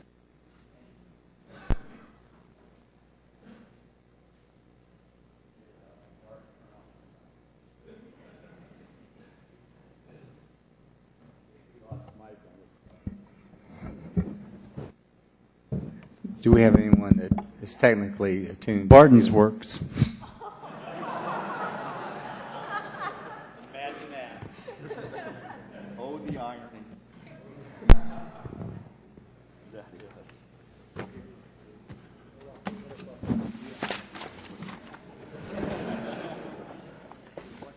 Oh, my gosh. And I was all organized. So, munchkin too. All right, thanks, gang. It's great to be with you. So palm oil, that's a new one on me. Our diesel production is mostly soybeans, beef tallow, and the like. And I think we'll talk about biodiesel on the next panel. But other than the RIN fraud, which is being investigated, biodiesel really isn't part of this debate. I think most people, it's dropped in, there's no retail issues, it's across the market, and I just want to put that on the table. And that was kind of testified in the last hearing. So, folks, we could have had this hearing in January, and I would have gotten the same freaking answers out of you all in January than I got today. And so the point is, Chairman Upton said, listen and be constructive. Maybe we got your sides, we know what they are. That's not really being constructive because we have some issues we have to address. And so we would respectfully request that you come in and be constructive, because I think as you're learning as much as we are, because you're hearing the members ask questions. You don't have enough for repeal. You do have enough for some reforms. So we better get in the room and get it done, which will help everyone. It'll send the market signals to the next generation. It'll keep the regular guys in, and it'll address the price disparity, or I call the risk premium on the RINs, based upon producing something that's really not available or accessible at this time. You all represent associations, and the members of your association are not in line with your opening statements when they come in individually and talk to us. So good for you guys for towing the party line. We have to find, and we are committed to move on a fix, and it would be helpful for you all to start negotiating in good faith to get this done. Because as the media was successful in reporting last time, I've got 2 refineries in and around my district. I've got ethanol refineries all over southern Illinois. I've got as much corn as you want. I've got crude oil production. I've got fracking. I've got it all. And I'm standing squarely with a foot in both bodies. And it is my goal and desire to get to a solution that benefits us all, not one side over the other. So let me go to the crux of and I think I lost it when I moved over here. So we have advocation of the repeal of the RFS. I think that's been clearly stated today. Obviously, my friends in the RFS are saying don't do anything. Can I get you all to commit to at least exploring something that's in between? In between full repeal and keeping as in with no change. Can I get you all to say, we're going to meet with you and try to make this happen? You can do yes or no or answer a question, but I'd like to go down the table. I'd like to start with Mr. Gerard. Mr. Shimkus, I think you know we'll work with you always, and we're happy to have those conversations. Let me make one brief point if I can. Be brief. I got a minute left. I'll hurry. First is, the reason we call for repeal, first and foremost, is this statute is fundamentally broken. It's not working. The threat. Okay, we're back to the same thing, because now Bob's going to say it's perfect. So, Bob, would you work with us? Jack, I don't. We'll work Jack. with you, but let's address the crisis Jack. at the time the E10 All right, law. Bob. I believe to the extent that there are issues associated with the RFS, and I'll acknowledge that there are some concerns that need to be addressed, they can be addressed administratively. But I would like to work with you to determine how we can make that happen. Charlie. Absolutely, Congressman, if we all agree what the facts are and not what the bombast is. Well, that's, yeah. I don't. Okay, Mr. McAdams. We recognize, the ABFA recognizes the committee's jurisdiction and legislative authority. We would welcome the opportunity to work with you. And Dr. Martin, I don't have to, you can chime in if you want. You'd be willing to help, I'm sure. Absolutely happy to help. Okay, but just let me end on this premise.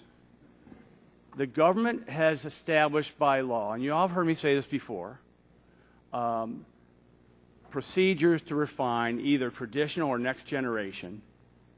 We have moved, because of our federal law position, has moved capitals into these positions. y'all can't advocate us repealing a thing that shareholders would lose billions of dollars, and that the promise of the investment made by Mr. McAdams in future cellulosic, that we walk away from a government-mandated law that moved capital in these refineries. You're not advocating that we'd walk away from that and cause them to lose their private sector investment? Jack, you wouldn't want us to do that to the refinery sector. No, we wouldn't. But what I would suggest, the second part of what I was going to say earlier is, we need to define what it is we're trying to accomplish. For example, when Mr. Waxman was asking questions about carbon emissions, yes, the future, particularly from the people that Mr. McAdams represents, they're much less carbon intensive than some of the other fuels. However, the National Academy of Science points out that the current corn-based ethanol we're producing is more greenhouse gas intensive. All right, let me stop you. My time's expired. Let me just go back to say, you all need to come to the room, because if you keep these positions, no one's going to be happy and nothing's going to get done. I yield back my time. The gentleman's time has expired, and we're happy to know that all of you are going to graciously come and work with us on this issue. So this time I recognize the gentlelady from California, Ms. Capps, for 5 minutes. It's not you? Okay, who is it? Who is it? Okay, Mr. Green of Texas, recognized for 5 minutes. Thank you, Mr. Chairman, although I would defer to my colleague from California, but I just love following my colleague from Illinois. Congressman Shimkus and I are good friends and over the years, but we also understand we come from different geographical locations. And I'm frustrated as anybody else with the RFS, and I voted for it in 2007, and a number of us from my part of the country did. But what we've seen in the last number of years is whether it be the RINs fraud, the gaming of the system, and I think some of us have gotten to the point where if we're going to use have an RFS, it only should deal with things that are not edible. And I know that's some concern with Bob and your group. Corn and soybeans obviously raise the prices for everything. And coming from Texas, my first realized the problem was back in 2007 or 2008, and I got a call from all my neighbors saying our deer corn went up when they were buying it in October to fill up their deer feeders. So there needs to be, and I agree with my colleague from Illinois, I would probably vote for repeal of the RFS, but I just don't see where we're going to get there. But we need to see what we can do to make sure it's quality. And a lot of people know I represent a lot of oil-based refineries, but I also have some biofuel facilities that are relatively small, and we actually have one that reopened because of the market conditions and things like that. But I'd like to sit down with that group in the room and see what we could do to make it workable. But let me ask a few questions before my time runs out. Mr. Gerard, can you tell me more about the Coordinating Research Council on E15? Yes, the Coordinating Research Council is an institutional collaboration, if you will, of research to test fuels, particularly in automobiles. It's been around since 1942. And we have come together over time, collaborated with government, particularly DOE and EPA, to test the potential impacts on the fleet, if you will, from bringing new fuels into the marketplace. Most recently, and the reason this probably came up, is we have tested the E15, and what it concluded after testing on a few models, after designing a test program with EPA and DOE, I might add at their direction originally, we have found that it has significant impact, and as all the automakers have now indicated, they will not warranty their cars under E15 in the current existing fleet. The EPA and DOE were aware of this research? They participated in it. In fact, in about 2006 and 2007, they helped us devise it, and the testing that we did was actually part of the creation came from the EPA and what they felt needed to be tested to look at these questions. Okay. Congressman, might I suggest? Well, let me ask you a question, and you might be able to answer it however you want. You stated in public documents that oil companies have blatantly ignored the law and refused for more than 5 years to make any meaningful investments in infrastructure would allow the sale of E85 or blends above E10. Can you respond to the type of investments in renewable fuels that oil and natural gas has made? Sure. But first, on the CRC test, I would ask that DOE's critique of that test be included in the record, because they had a great number of problems with the test fuels that we used that were not indicative of what's out in the marketplace. And in fact, one of the vehicles that failed actually failed on nothing but straight gasoline. So if you're going to live by that test, maybe we ought not be using gasoline in this country. Okay. With respect to the investments that the oil companies have made, frankly, they've made precious little. But more importantly, they prevented gasoline marketers from making those investments and offering fuels to consumers. For example, Phillips 66 has a franchise in Kansas, Zarco 66, that for years had been offering E85. And Phillips 66 was okay with that. And it was an important part of his business. He then wanted to offer E15 and did. He was the very first E15 marketer in the country. Okay. And Phillips wasn't okay with that. I'm going to run out of time. So what they unless did I is get they a chance. changed Okay. their franchise agreement Let me to ask a prevent that question. from happening. Let me ask, Mr. Gerard, if Congress were to cap ethanol blending at 10% and match the cellulosic requirement with the progress of the technology, how would you respond and API respond? Well, we'd have to look at how you do that in order to the fuel mix across the country. We're happy to work with you on that. If I could respond quickly, the oil and natural gas industry are the leading investors in zero carbon emitting and low carbon emitting technologies. From 2000 to 2010, the federal government spent $43 billion in this area. We spent $71 billion. The rest of all the private sector spent $74. We're leaders. We're trying to find the breakthrough in technologies. What the RFS attempts to do is mandate technological change, and it's now demonstrated you can't do that with statute. Well, Mr. Chairman, I know I'm out of time, and I wish I had more time for the whole panel because we have a bunch of questions. So. Yeah, gentlemen's time's expired. This time, Thank you, Mr. Chairman, and I want to associate myself with Mr. Shimkus' statement. It has been frustrating to just hear the same old entrenched, you're either in or you're out, nothing needs to be fixed, it's either totally right or totally wrong. So it doesn't leave us a lot of options here for this committee to look at if that's where we are. Now, I'm interested in some of the more advanced biofuels. And Mr. McAdams, I've been informed or told for over the last several months about exciting new advanced projects going to commercial state now. Could you give an update here? Sure, I'd be happy to do that, Congressman. Comments that there haven't been any going commercial from pilot projects. So I'm happy to do that. Let me just take a myth off the table here. We have been able to hit the advanced biofuels numbers in 2011, in 2012, and we will hit them in 2013. It took the ethanol industry 20 years to produce the first 2 billion gallons, and in 2012 we delivered 2.25 billion gallons of advanced biofuels to the American public.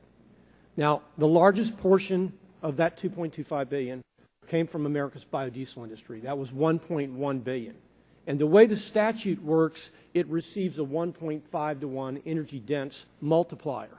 So if you can do the math, that's about 1.6 billion gallons that goes towards the 2.25 billion gallon target. Second myth I'd like to take off the table is that Brazilian ethanol fills the bulk of the advanced biofuels pool. That is simply not correct. Because of the nesting requirements in the RFS, you have biodiesel and renewable diesel, its new little brother coming online, filling the bulk of that target.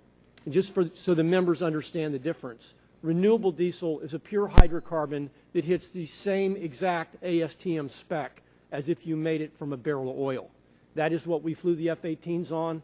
That is the F-76 we put in the USS Chafee. Let me interrupt you there because that was the next question I have. I've also read stories about aviation fuel as an advanced biofuel, that it's not just being used as an experimental fuel within the Navy or Air Force, but also in commercial. Can you update me on that? I actually got to fly on the first flight from Seattle to Washington, D.C. last year.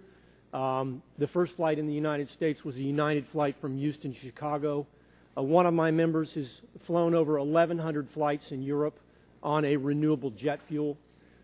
We have a number of technologies that have given the gallons to the military and have them certified on most of the military airframes.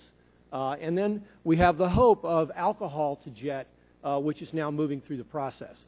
So again, it's not just about cellulosic, it's about a whole variety of advanced technologies. We have 2 renewable diesel facilities in the state of Louisiana now that are running.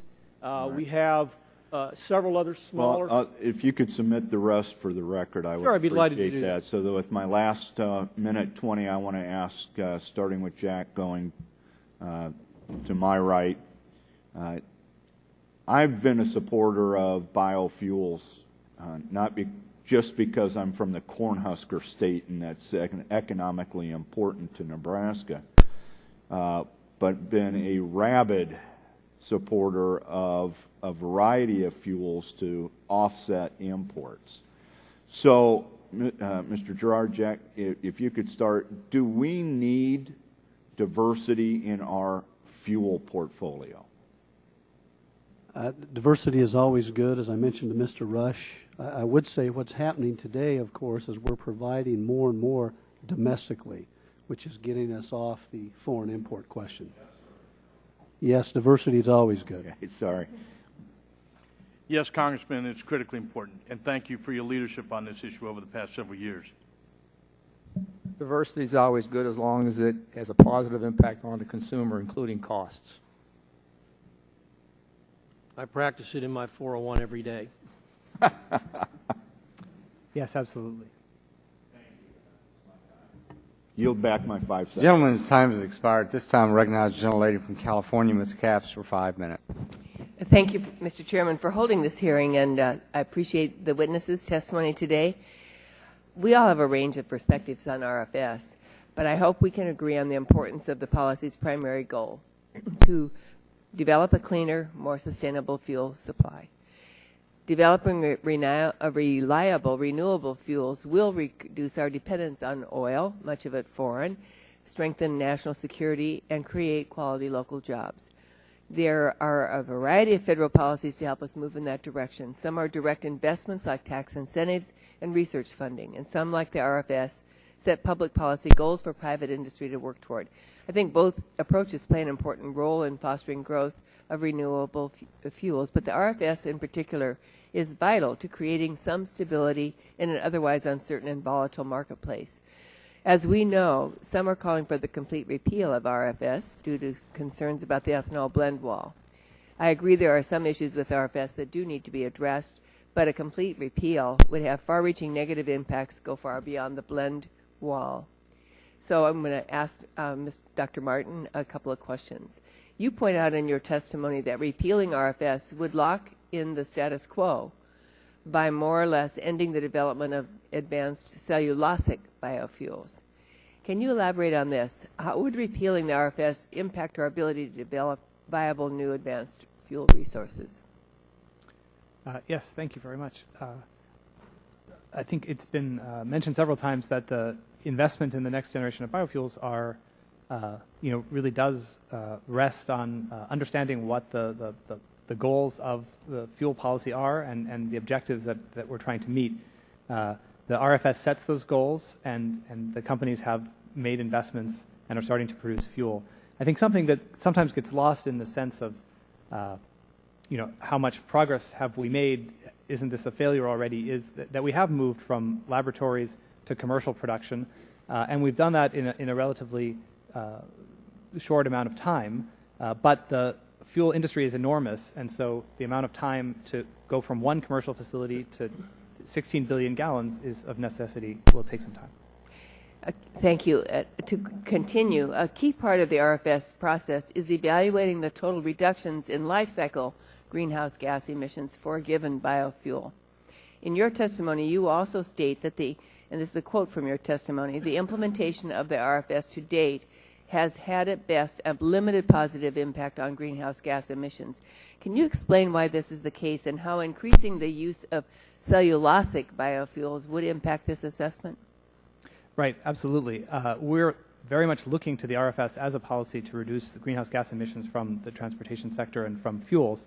But we think the biggest opportunity there is in the cellulosic biofuels, and it's because of the competition with food in particular. And so I think it makes a lot of sense that the RFS, after scaling up the biofuels that were available in the beginning of the policy, is shifting to other resources, and we think that, and that's where the big opportunities are going forward. One final question. I have a little time, and I see some others nodding, so if there's time to get a comment from others as well. But the RFS has played and will continue to play a critical role in accelerating the development and integration of advanced biofuels that we need in order to reduce our dependence on oil. But there's so much more that we can and should be doing. That's maybe the subject for another hearing. Dr. Martin, other than the RFS, what more could Congress be doing to accelerate the development of a cleaner, more sustainable fuel supply? Yeah, absolutely. I think there are a lot of opportunities outside of this policy, in particular in the tax code, because the cellulosic, the delay in cellulosic has been all about investment, and certainly there's policies that can support more rapid investment. Mr. McAdams or others, would you like to comment as well? I wholly agree. The tax code has several options that would be very helpful. That's an area to look at. Councilwoman Capps, the advanced biofuels, I think we have to differentiate on the cellulosic. What's cellulosic ethanol, which is still going to have the 10% blend wall? What's cellulosic drop-in biofuels that my industry is doing a lot of research on? So we're having this cross section of definitions here, but all cellulosic is not cellulosic. The ethanol is still going to have the 10% blend wall. The cellulosic drop-in biofuels are still years away. Any other comment? Ms. Capps, I would. Yeah, I'm going to send Mr. Drevna some of the drop-in gasoline made from pine trees, so he's got some. There you go. Ms. Capps, I would suggest maybe this might be an area that you might look at for those who are looking for the middle ground. As Mr. McAdams said, cellulosic and advanced in those areas which are less greenhouse intensive versus what we have today. And you look at the E10 blend wall we have today, driven heavily by corn ethanol, which is driving us to that brink. That's why we argue we should repeal that. And then if we want to look at another agenda or another policy down the road, those are the areas we should look at. And I think as Mr. McAdams said, when you're looking at the advanced fuels that are still way down the road, there might be a better way to do this than have a mandate like the RFS that brings us to the point of crisis and has very adverse impacts on consumers. Gentlelady's time has expired. At this time, I recognize the gentleman from Texas, Mr. Olson, for 5 minutes. I thank the chair and I thank the panelists for joining us this morning. This issue is slightly controversial with some passion. That's a little attempt at some humor. Something I learned from the ultimate Texas humorist, William Philip Graham, otherwise known as United States Senator Phil Graham, who I worked for 4 years. And Phil Graham always taught me to seek the truth. And he said it by something very simply, boy, facts are little persistent things. And that's a crummy Georgia, Texas accent. But that's what I'm here to do today is find out the facts.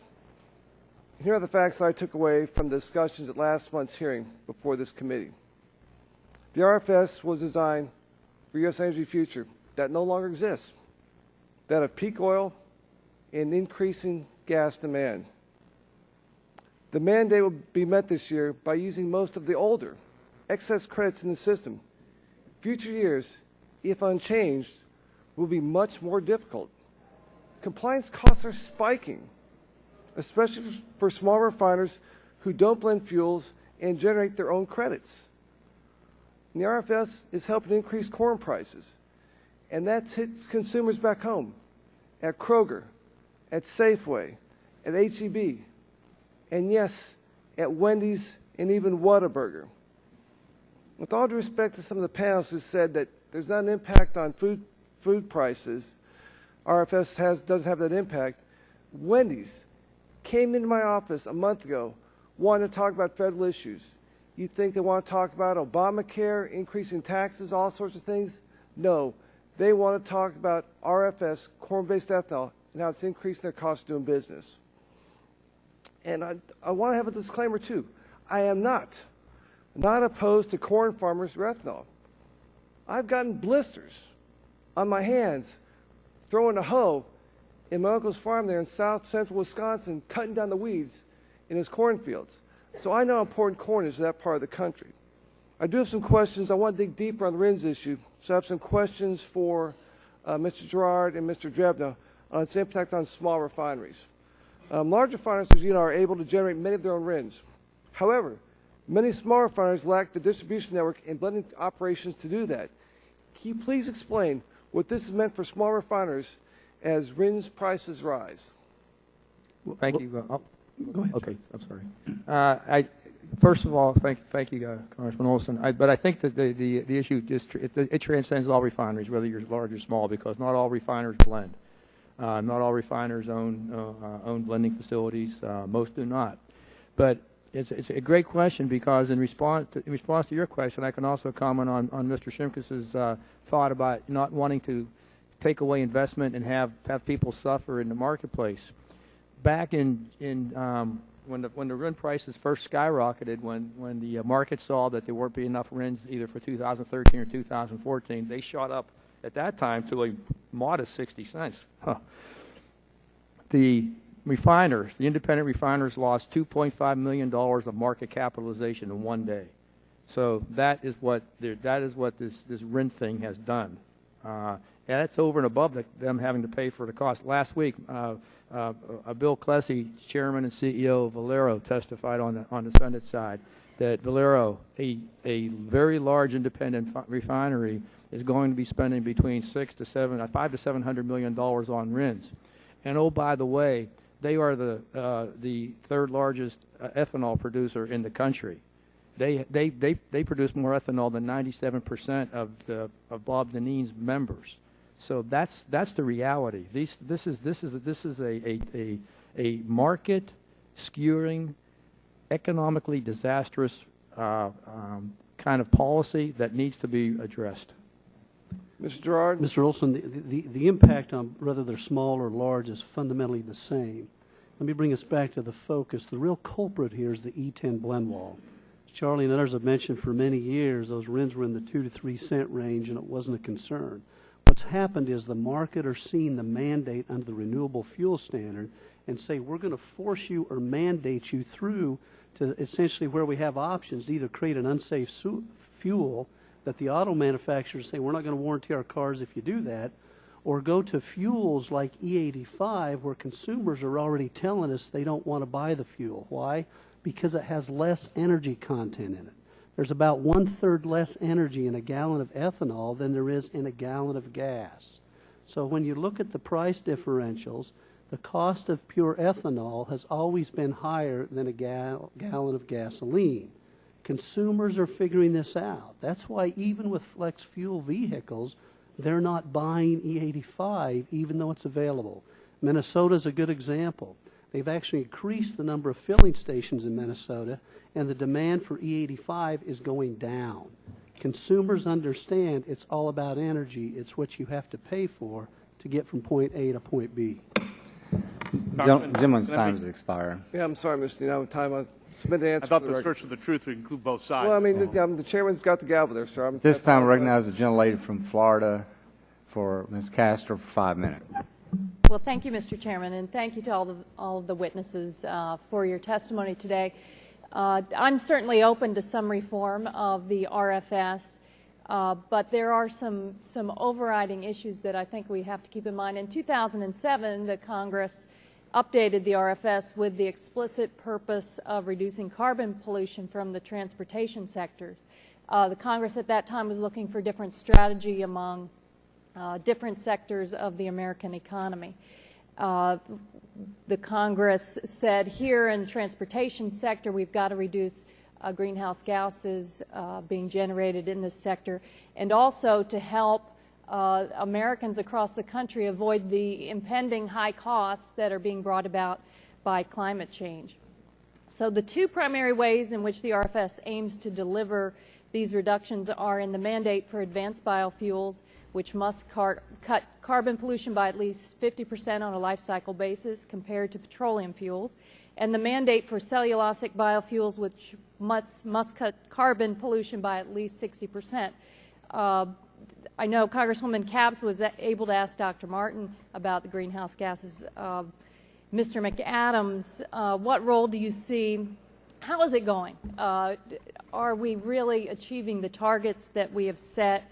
You represent many of the companies that are developing and producing these advanced and cellulosic biofuels. What kind of greenhouse gas reductions are we actually seeing? Well, by law, all of my members have to deliver a 50% greenhouse gas reduction over a 2005 baseline gasoline or diesel standard.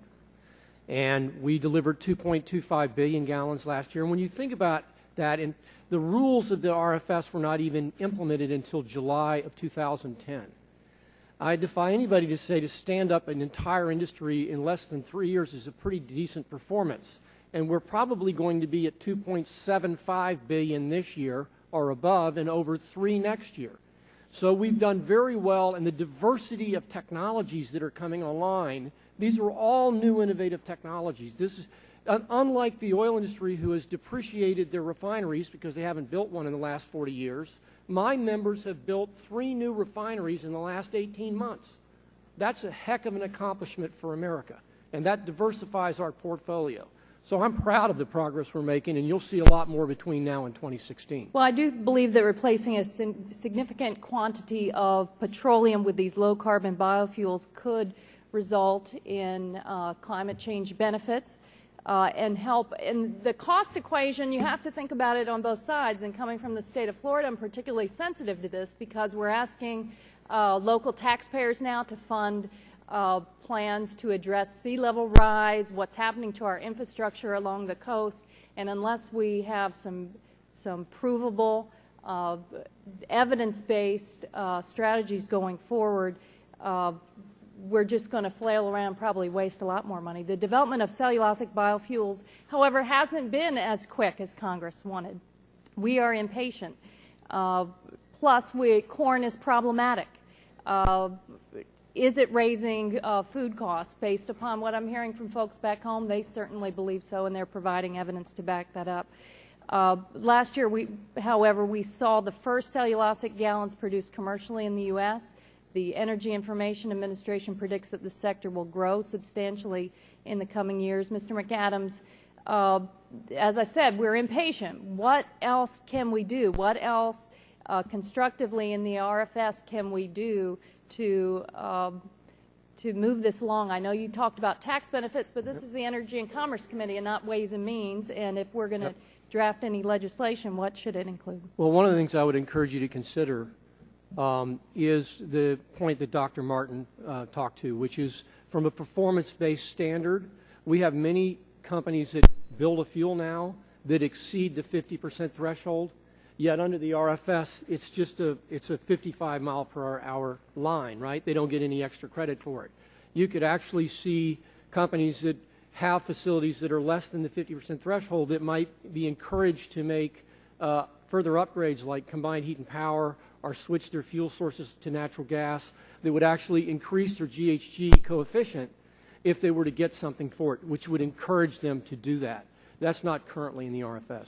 Okay, and Dr. Martin, I think you mentioned a new Florida company that has come online. Can you reference that for me, please? Yeah, absolutely. I had the chance last year to visit the Ineos refinery in Vero Beach, and they're starting up a process using vegetative waste that would otherwise be headed to the landfill to make not just biofuel but also renewable energy. So it's really exciting to see these commercial facilities come up, and when you understand the time frame that went from a laboratory to a pilot plant to commercial production, I think it's hard for them sometimes to understand if you only look at the number, like how quickly is it going to be half of gasoline production, you miss these huge improvements as you go from milliliters to gallons to 1,000 gallons to 1 million gallons to 10 million gallons, and we need to get to 10 billion or more gallons, but we've made tremendous progress to get to where we are now. Thank you very much. Gentlelady's time has expired. At this time, I recognize the gentleman from Colorado, Mr. Gardner, for 5 minutes. Thank you, Mr. Chairman, and thank you for convening this hearing on a very important issue for my congressional district. The 4th Congressional District of Colorado is the 11th leading agricultural district out of the 435 districts in Congress. We have corn growers. In fact, my home county is, in the not too distant past, been the number 2 or number 3 corn producing county in the United States. We produce livestock, the 5th largest cow-calf operation in the country. We boast thriving oil and gas production. In fact, the state of Colorado ranks 5th in the United States in terms of natural gas production. Many of the groups who are represented here today and tomorrow do have different opinions regarding the renewable fuel standard. And I thank the committee for what is a deliberative and systematic process in this debate, and I appreciate the witnesses for being here today. And so I'll first direct my questions to Mr. McAdams. You discussed the need for certainty for investors and makers of advanced biofuels. I have an ethanol plant currently in my district that's looking to make cellulosic ethanol from bark beetle-killed wood. How would the development on this project be impacted if Congress made changes to the RFS? I addressed that directly, Congressman, in my opening statement. The largest single problem we have is certainty, both in the tax code where the provisions are on 1 year and off another year, and now in the debate as to whether we're going to repeal the RFS or not repeal the RFS. Affecting your investors? It is the number one concern of the CEOs that I represent. In your testimony, you discussed short-term solutions to issues raised today that would give EPA more flexibility. Do you believe Congress can fix this problem and give EPA the flexibility it needs? I'm unclear as to whether they can, but I know that the EPA, because I've spoken to them on a consistent basis, is trying to deal with this RVO issue in the short term. Do you think they have the authority to make changes within the RFS currently? Yes, sir, I do. To Mr. Dineen, we're going to hear tomorrow from representatives, and I'll give you a little time to respond to the comments made earlier. We're going to hear tomorrow from representatives from the livestock industry. As someone who hails from an agricultural district, I represent both the farm side and the ranching side. Can you discuss how the co-product from ethanol production, distiller's grain, how they impact livestock operations? Thank you very much, Congressman. Absolutely. We are only using the starch in the production of ethanol. What is left behind is a very high protein, high quality feed that is then going to poultry and livestock markets across this country and indeed across the globe. In fact, the amount of DDG, distillers dried grains, that our industry produced last year is enough to produce the hamburgers to give everybody a quarter-pounder a day for the next 8 months. And I'll ask a similar question at tomorrow's hearing with that panel because you've got a group that's on the opposite side of that question tomorrow. How would you respond to the issue of higher feed and operating costs? Well, look, one of the reasons that the RFS was passed was to stimulate economic opportunity across rural America. $2 corn was not sustainable, and the Congress was having to pay farmers not to grow. What they wanted was a value-added market for farmers. One of the purposes of the RFS was to increase farm income, increase the price of corn, and it has done that. And as a consequence, this Congress can now contemplate a farm program that is significantly different than what you otherwise would do. And farmers are getting more of their income from the marketplace, not from the mailbox, and that's a good thing. But even so, our industry is using less than 3% of the world's grain supplies, and none of its food grains, like rice or wheat. So we think that the impact on food is negligible to nothing. And I'll give you a couple additional seconds if you want to respond to comments that were made earlier, because I do have some questions for Mr. Gerard. I appreciate that earlier. The issue was whether or not small refiners or large refiners that don't have downstream blending opportunities, they can't get the RINs. Well, we sell a lot of ethanol to major refiners, but regardless, these companies have more market power than anybody in the universe. And in their contract negotiations, they can make sure that the RINs are returned to them for ethanol that's blended with gallons that they are providing. And for Valero in particular, the third largest RIN producer in the country, if they can't find RINs, they've got a problem. But that problem is not with the RFS. That problem is with their own internal operations that isn't doing what it can to capture the RINs that it is producing. Thank you, Mr. Dineen. And Mr. Gerard, I'm going to ask two quick questions. We may not have time to get to them. Can you discuss how you believe RIN prices translate to consumer costs? And number two, outline the risks you see associated, as you have done so, with blending higher volumes of ethanol, in your opinion. Great question. I'll try to be brief here, but I'd like to provide you a lot of material. EPRIC just did a study and released it a couple days ago, which pointed out that they believe because of the E10 blend wall, keep in mind that's the culprit here that drives the RIN price increase. Because of the E10 blend wall, when companies like ours, obligated parties, now try to comply with the renewable fuel standard that it's arbitrarily and unfortunately driving up those costs. So when we try to comply, we have very few options. We can go out and quit producing, which we're trying to avoid doing. We can produce a fuel that the auto manufacturer says don't put it in our cars, and by the way, we have liability if we do for not having an appropriate product, or we can try to push a larger blend, an E85 blend, which the market has already shown won't take. What this report concluded is it shows over the next couple years, this will drive the cost of gasoline from 20 cents to $1 a gallon. Now, that's just one of 3 reports we have. The Wall Street Journal editorial last Saturday said they expect it'll drive the cost of gasoline at least 10 cents a gallon and will cost the economy $14 billion. The real injustice here, this is all avoidable. We can address this question if we'll deal with the E10 blend wall and make sure that mandate is taken away, and that's why we support repeal. This law is fundamentally broken, and it's driving us to the brink of crisis for no reason other than the fact we just haven't dealt with it. Thank you, Mr. Chairman. Gentleman's time has expired. This time I recognize the gentleman from New York, Mr. Engel, for 5 minutes. Thank you very much, Mr. Chairman. I'm very pleased that we're holding these hearings on the Renewable Fuel Standard. A program as important as this should be reviewed by Congress and any possible issues addressed. I believe that the Renewable Fuel Standard is an important tool in promoting U.S. energy security, an issue that I've been promoting for several years. When it comes to the RFS, much has been said, both good and bad, during the last hearing and in testimony today.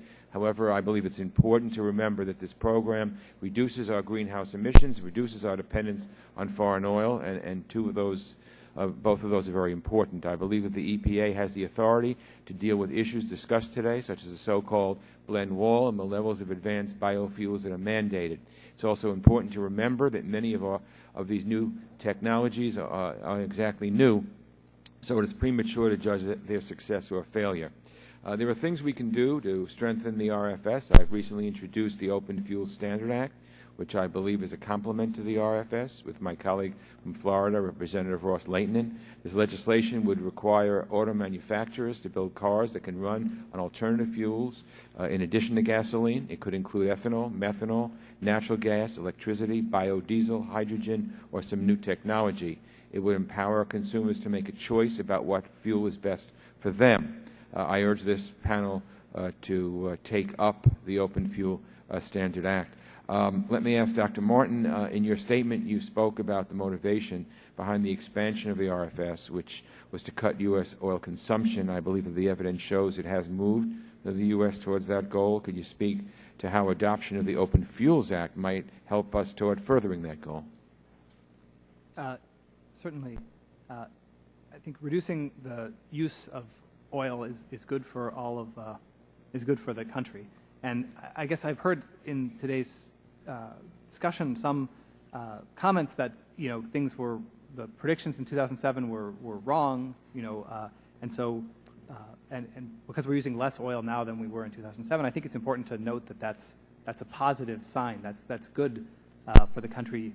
Using less oil is the solution to the problems that oil causes to our economy.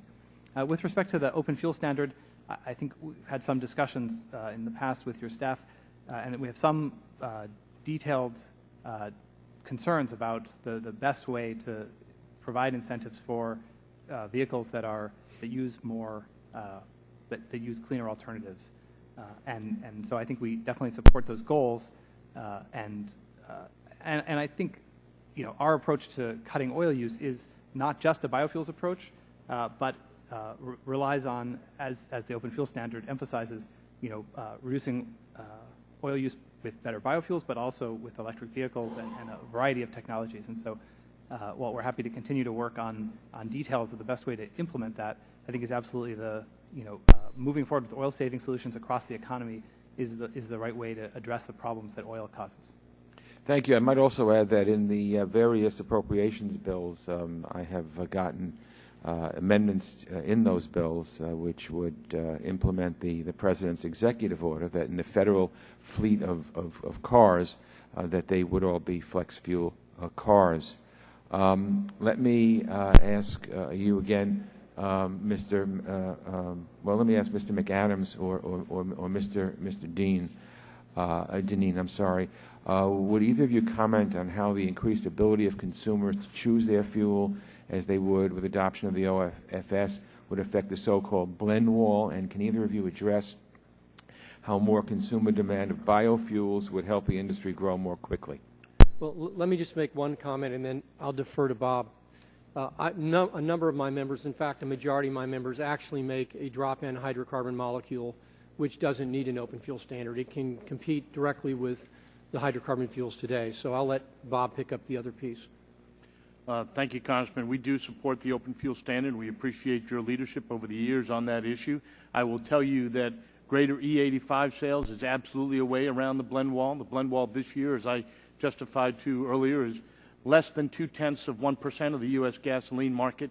You can meet that with greater E85 sales. If the 3,000 plus E85 stations today were offering E85 and selling just 50,000 gallons a month, we would meet that standard, and you can most certainly do that. Certainly, as the price of gasoline has increased and ethanol prices have been coming down, the consumer use of E85 is increasing specifically, and I can give you some specific data from the state of Minnesota that has shown since May a spike in E85 use because the economics today are just compelling, and that is ultimately what is going to move this market. Thank you. If you could get that to me, I'd appreciate it. Thank you, Mr. Chairman. Gentleman's time has expired. At this time, I recognize the gentleman from Kansas, Mr. Pompeo, for 5 minutes. Thank you, Mr. Chairman. And thank you all for being here today. There's been a lot of discussion about the RFS protecting investments or being good for a particular industry, corn growers, bad for cattle guys. Seems to me those are the wrong discussion. Seems to me this is about consumers, providing them the energy source that they demand and that they want to put in their vehicle. Seems like that ought to be everyone's focus. Lots of nodding heads, but I haven't heard much talk about it today. So I want to try and get to that. Mr. A moment ago you said, well, I'll ask everyone, just try and give me a yes or no. Yes or no. Does the RFS today impact the cost of transportation energy for consumers in the marketplace today? Mr. Jordan? It does clearly impacts it, but it's not in a downward fashion, as some would You think it goes up? Mr. Deneen? Yes, it impacts it, and because ethanol was a fashion, yes, it is helping consumers. I respond in the affirmative to what Jack said. I think it's helping consumers because it's giving them a diversity of choice. I think it's having a limited but positive benefit at the present. So you think it makes a gallon of gas cheaper? It's hard to say. I don't have actually specific analysis. And Mr. McAdams, you think it makes it more expensive, but you think it's worth it because of diversity? I think over the long haul, the return on the investment. But the question is today. My question is today. If you drive up to a pump, is it costing you money? Is RFS costing you money? It has to compete with today's market, and my members are doing that. Mr. Drebner, one of the responses to the RFS potentially is that refiners will export products to solve this challenge that they perceive, at least. With respect to RINs, is there evidence of that happening already today? I'm sorry, I didn't get to. So the question is about exports. Yes, so, sir. So the question is there evidence that refiners are exporting refined products today as a result of the RFS that they would not have absent that? Right today, I can't say definitively yes, but I can guarantee you if this blend wall product isn't solved, refiners are they have a couple of options to address the RIN and the blend wall. One is to cut runs, which will limit the supply of gasoline and diesel overall, and two is to export more, which will also limit their obligation. Another thing you have to take into consideration is the import of either gasoline or gasoline product to be blended here in the United States.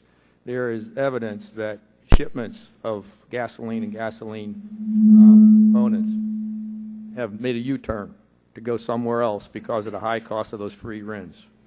Mr. McAdams, you talked about an F-18 you saw an F-18 flying off the deck with this new and improved product. What would that cost compared to what it would have cost the taxpayer? I'm not familiar with the exact price. Happy to try to find out. I'm saying that it's 10 or 15 times as much. Would you dispute that? I just don't have the information to give you. Thank you. If it was 10 or 15 times, would you still think it was a good idea? Over the long frame, and depending on the number of gallons, it might be a great bet. Mr. Deneen, you talked about RINs being free. The gentleman who runs Valero said his RINs are going to cost $500 million. Why is he wrong? Well, because he's the third largest ethanol. But why is he wrong? I understand what he does. Why is he factually wrong? It's about facts. We're trying to create policy from facts. So tell me why he's wrong about what he's going to have to report under Sarbanes-Oxley next year for the cost of his RIN. By regulation, ethanol producers have to give a RIN to the purchaser of the ethanol. So they are free. If they are out in the marketplace looking for RINs, looking for credits, it's because they have made a decision not to invest in E85 infrastructure, not to allow more ethanol to be used, and to go to the marketplace elsewhere. And I want to get to that. I appreciate that. You said it's because they hadn't invested. Is there any lawful requirement for these companies to invest in this infrastructure? You posted on your blog, and I want to make sure I get the language exactly right. Quote, oil companies have blatantly ignored the law, refusing more than 5 years to make any meaningful investments in infrastructure that would allow the sale of E85 or blends above E10. What law is it that they were violating and not making those investments? Well, what they're ignoring. No, what law? You said they violated a law, Mr. I'm just trying to figure out what statute, what U.S. code, I assume. It was a federal law. What law did they violate? The point is that they are ignoring the RFS, which sent a very clear signal to everybody that we're going to be using more renewable fuels. The auto companies responded by producing more FFVs. Our ethanol responded by investing in new technologies. The oil companies responded by deciding not to allow consumers access to these other fuels. I have so many more questions, but so much. Mr. Drebner, go. I'll see if the chairman will bear with me. I have to respectfully disagree with Mr. Dineen. We have no control over what the 95% of the independent gasoline operators do. It's up to them. It's up to them if they want to make the investment to sell E85, which the consumers don't want, have at it. If Mr. Dineen's and members want to invest in E85 stations, my members would be more than willing to sell him the 15% gasoline. The franchise agreements is how they control what is sold. And in Kansas in particular, we've seen what they do. I know the story very well. Did any of those enter those franchise agreements under penalty of death, or did they enter those franchise agreements voluntarily? Do you know? I'm not privy to the franchise agreements. Thank you. But I wouldn't say no to anything. Thank you, right? Mr. That's Dineen. all I'm saying. Gentleman's time has expired. At this time, I recognize the gentleman from Texas, Mr. Hall, for 5 minutes.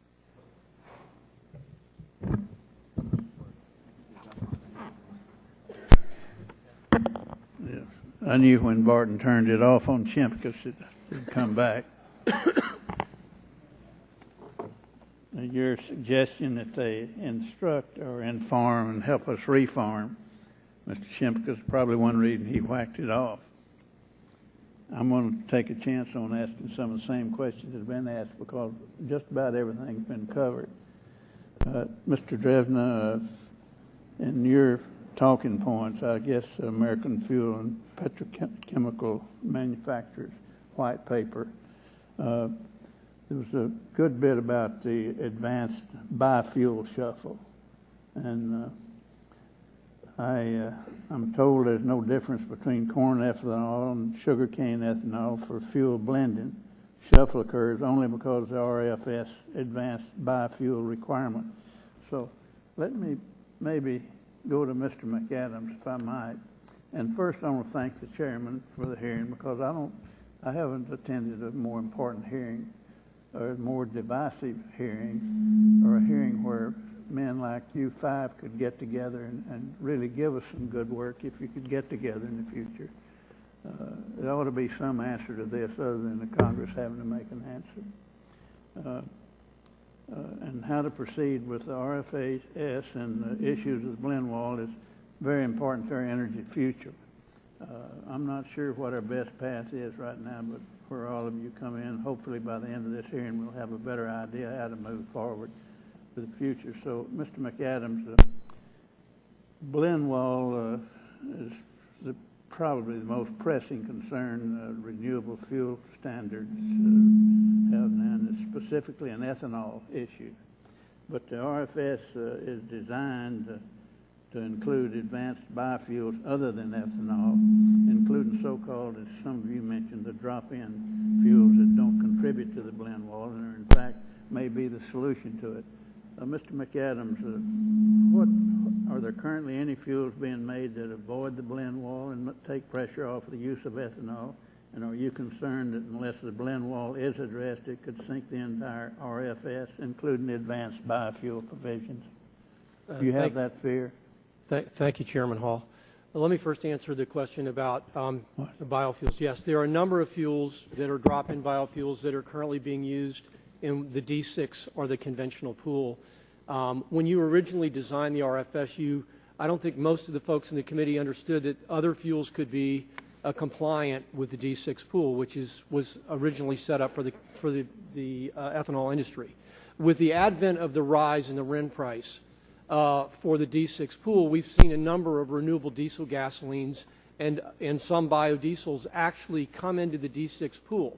If you take Mr. Dineen's testimony at its word that there's a 280 million gallon gap in terms of a number of gallons of gasoline to put the ethanol in, we may actually see 100 million gallons of renewable diesel this year used in the state of California because the state of California wanted the enhanced greenhouse gas reduction of those fuels back out the blend wall issue to some degree.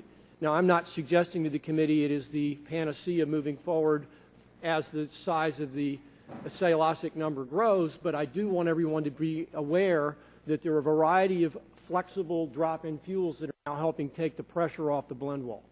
And yes, the blend wall issue has created a great firestorm, as you've witnessed today, and it's had a negative impact on my guys being able to build these innovative plants to find financing. Mr. Gerard, would you like to address? Yes, I would, Mr. Chairman. Thank you. What Mr. McAdams says is probably true and important. Let me just add, though, and I think we've talked about this before the hearing, it's an incremental pressure, and what I mean by that, it still doesn't resolve the entire problem.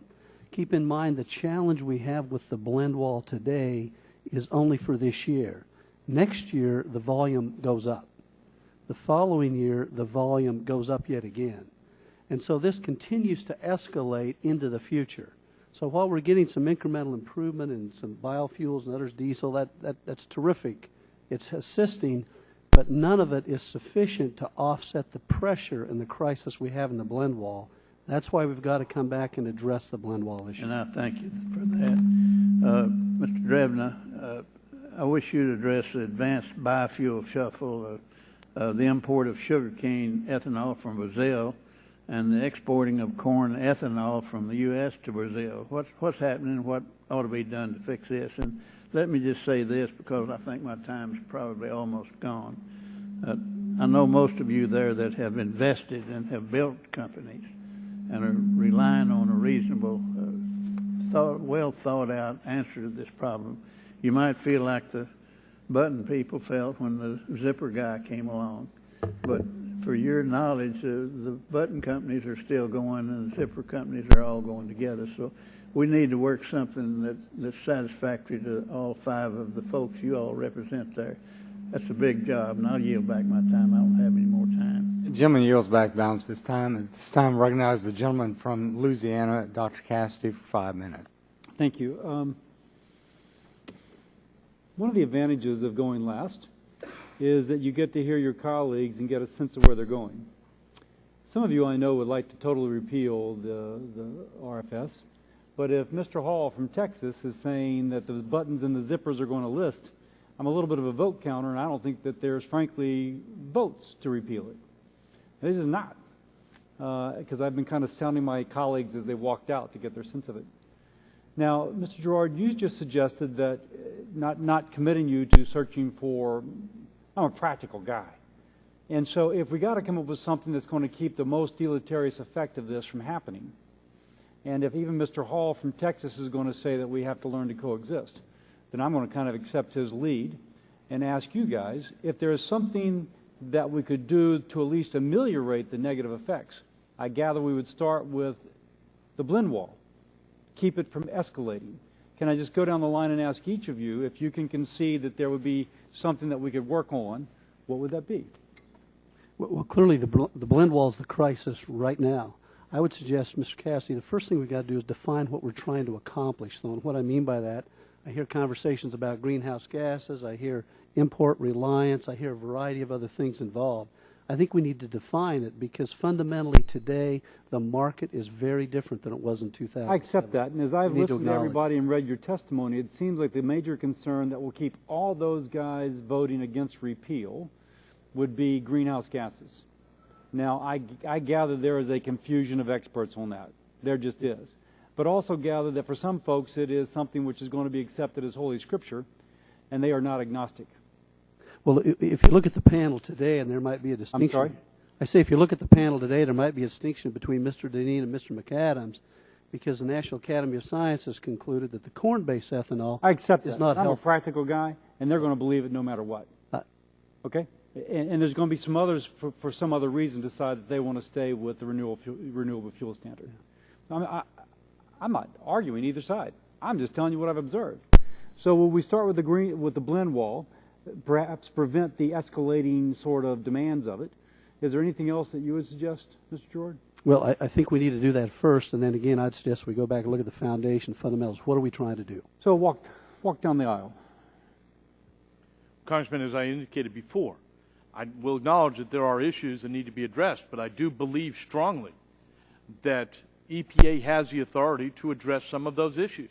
I, for example, believe that the agency ought to be looking at transparency in the RIN market. Now, let me next say, our side doesn't trust EPA, okay? And I think that there would be, if there was some legislative vehicle that could give assurance to both, that might be preferable. We can argue for that which we would like, the worldview which we would like to have. I'm just listening to my colleagues and getting a sense of where the worldview is up here. So if, aside from relying upon the beneficence of the EPA, what else would you suggest? Well, the suggestion was that this blend wall is creating a crisis. I'm a practical guy too, Congressman. I just happen to believe that 0.2% of the U.S. gasoline market that is represented by the blend wall this year is not a crisis. But it escalates, it escalates as the other panel has said. And so even though we may be able to mitigate it this year, subsequent years will become more difficult. And as your neighbor just pointed out, there may be tanks of gasoline going elsewhere. The ethanol requirement increases by 600 million gallons. I feel like we're at the Battle of the Somme, battling over 50 yards. Would still be less than 1/2 of 1%. Let's work down the aisle. I think, Congressman, thank you. I think you have to look at what was anticipated, what were the directives, how they've played out, and a lot that hasn't been talked about today, and we tried to bring it up. What is the ultimate impact on the consumer? What's the ultimate impact on the overall American economy? Not this segment or this segment or this segment. Look at the thing holistically. Has it worked? Where has it failed? And no, I accept that. I totally accept that. I think you make I think you have a very compelling testimony. That said, I don't think that we're going to repeal the RFS. And so, keeping in mind that our primary thing should be the working family of the United States of America, is there anything incrementally that we could do that could improve that? Well, incrementally, I don't think if a problem is unworkable at its core or at its nucleus, that tinkering on the outer electrons isn't going to get the job done, and that's why we're for repeal. And as Jack said earlier, you repeal it, we're still going to use 10% ethanol. Mike's gang are still going to get advanced biofuels. We will progress, not digress. I maintain, Congressman, if we keep this law as it is, we're going to digress. Now, next, I'm sorry. I would say immediately the committee should, in a bipartisan way, send a letter to the EPA because it's of no loss to you, and call on them to immediately release the 2013 RVO, and I think you'll be surprised you'll actually see a decrease in the cellulosic number from the pre-proposed rule, and ask them whether or not they could do the 14 and 15 framework by November 31. I would do that irrespective of what your decision is with respect to legislation. I think you should do both. Dr. Martin? I think moving forward with flexibility and also recognizing that the pace of expansion of biofuels over the next few years is going to be lower, but putting a complete halt to it or trying to put it in reverse is going to have a very negative consequence. And so moving forward at a deliberate but not excessive rate is the best solution. I yield back. Thank you. Gentlemen's time has expired, and there are no further questions for this panel, so I want to thank you all very much for, I know it's frustrating for all of you to listen to the other side of the issue, but we look forward to working with you as we move forward to make some determination. Mr. Chairman? Yes. I have one question that's been kind of just circulating in my head. All right. Can't we all just get along? Why are you asking me that question? Yeah. Well, listen, thank you all, and we do look forward to working with you. We appreciate your testimony. I'd like to call up the second panel at this time. Mr. Tom Bias, who is CEO of Growth Energy. Mr. Joseph Petrowski, who is CEO of the Cumberland Group, on behalf of the Society of Independent Gasoline Marketers and the National Association of Convenience Stores. We have Mr. Shane Kerr, Vice President Shane Carr, Vice President, Federal Government Affairs, the Alliance of Automobile Manufacturers. We have Mr. Todd Teske, who's Chairman and CEO of Briggs & Stratton. We have Mr. Robert Darbinet, President and CEO of AAA, and Mr. Joe Job, CEO of National Biodiesel Board. So if you all would have a seat, thank you for being with us today.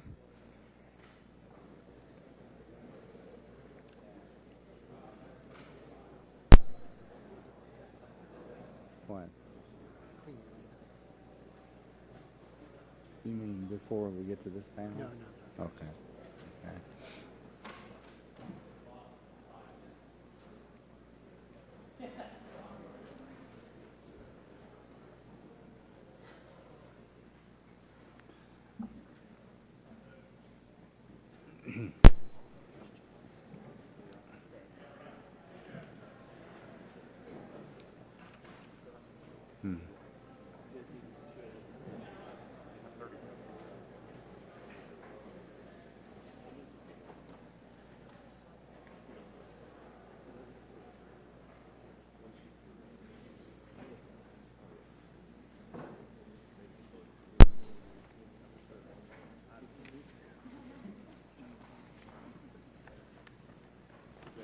Okay. Thank you all for joining us today, and we do look forward to your testimony because many of you are quite affected by this renewable fuel standard, and I'm sure you have some practical thoughts and ideas about it. So, Mr. Bias, we'll recognize you first. Each one of you will be given 5 minutes, and on the table there are a couple of little boxes that will turn red when your 5 minutes is up. So if you can stay within the time limit, we would appreciate it.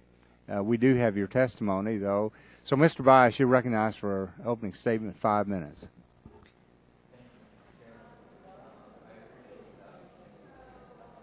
Do you have your microphone on? There we go. Thank you, Mr. Chairman and members of the subcommittee. I appreciate this opportunity to testify today, and I would ask that my written testimony and the charts and data that we submitted be submitted into the record. Thank you very much. I'm Tom Bias. I'm CEO of Growth Energy. We represent 79 ethanol plants and 81 associate members and about 40,000 grassroots supporters at Growth Energies. Our plant members utilize grain, corn and sorghum to make biofuels, but they've also invested very heavily in what we call next generation production, both cellulose. We have a plant that's currently under construction in Iowa that will use farm waste, corn stover, to produce cellulosic ethanol that should be online first of next year. We have another plant in Iowa that's actually capturing carbon from the corn ethanol plant and feeding it to algae bioreactors.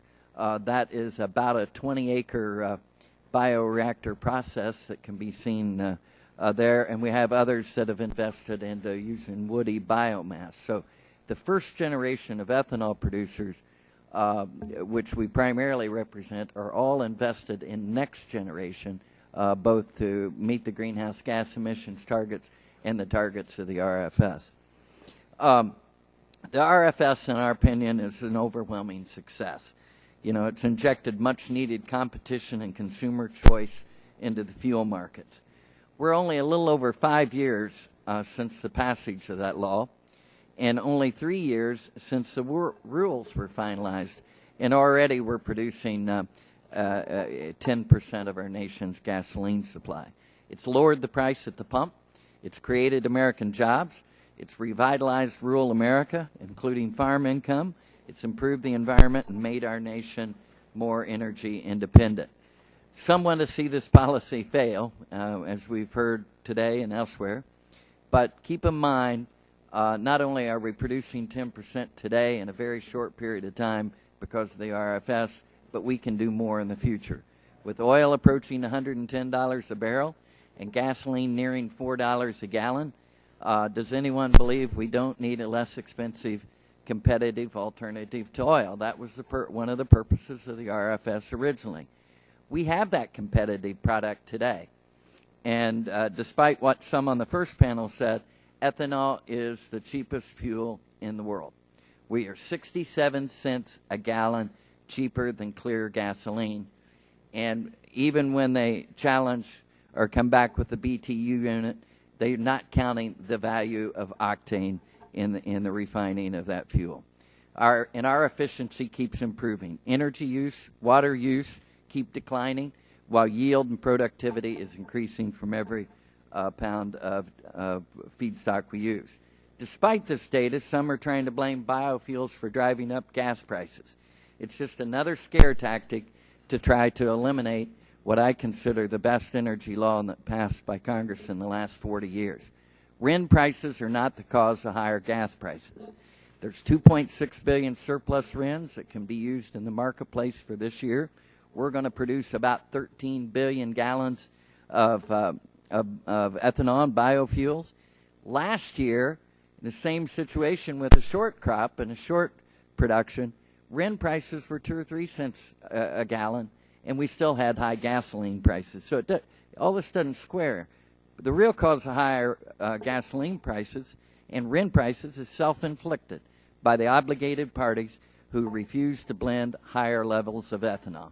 The real cause of higher gas prices is unrest in the Middle East, refinery outages, speculation, and increased demand. Ethanol's competitive price is why Growth Energy led the way in asking the EPA to approve the use up to 15% ethanol fuel. That's how you break the blend wall. That's how you resolve all the controversy that we were hearing today. We could see it coming, Mr. Chairman.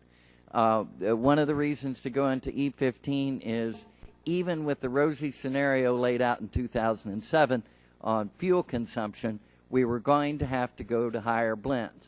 That's why we filed it. That will allow the marketplace plenty of space for next generation biofuels. The RFS and the E15, as I just mentioned, go hand in hand. E15 is the most tested fuel in the history of fuel changes.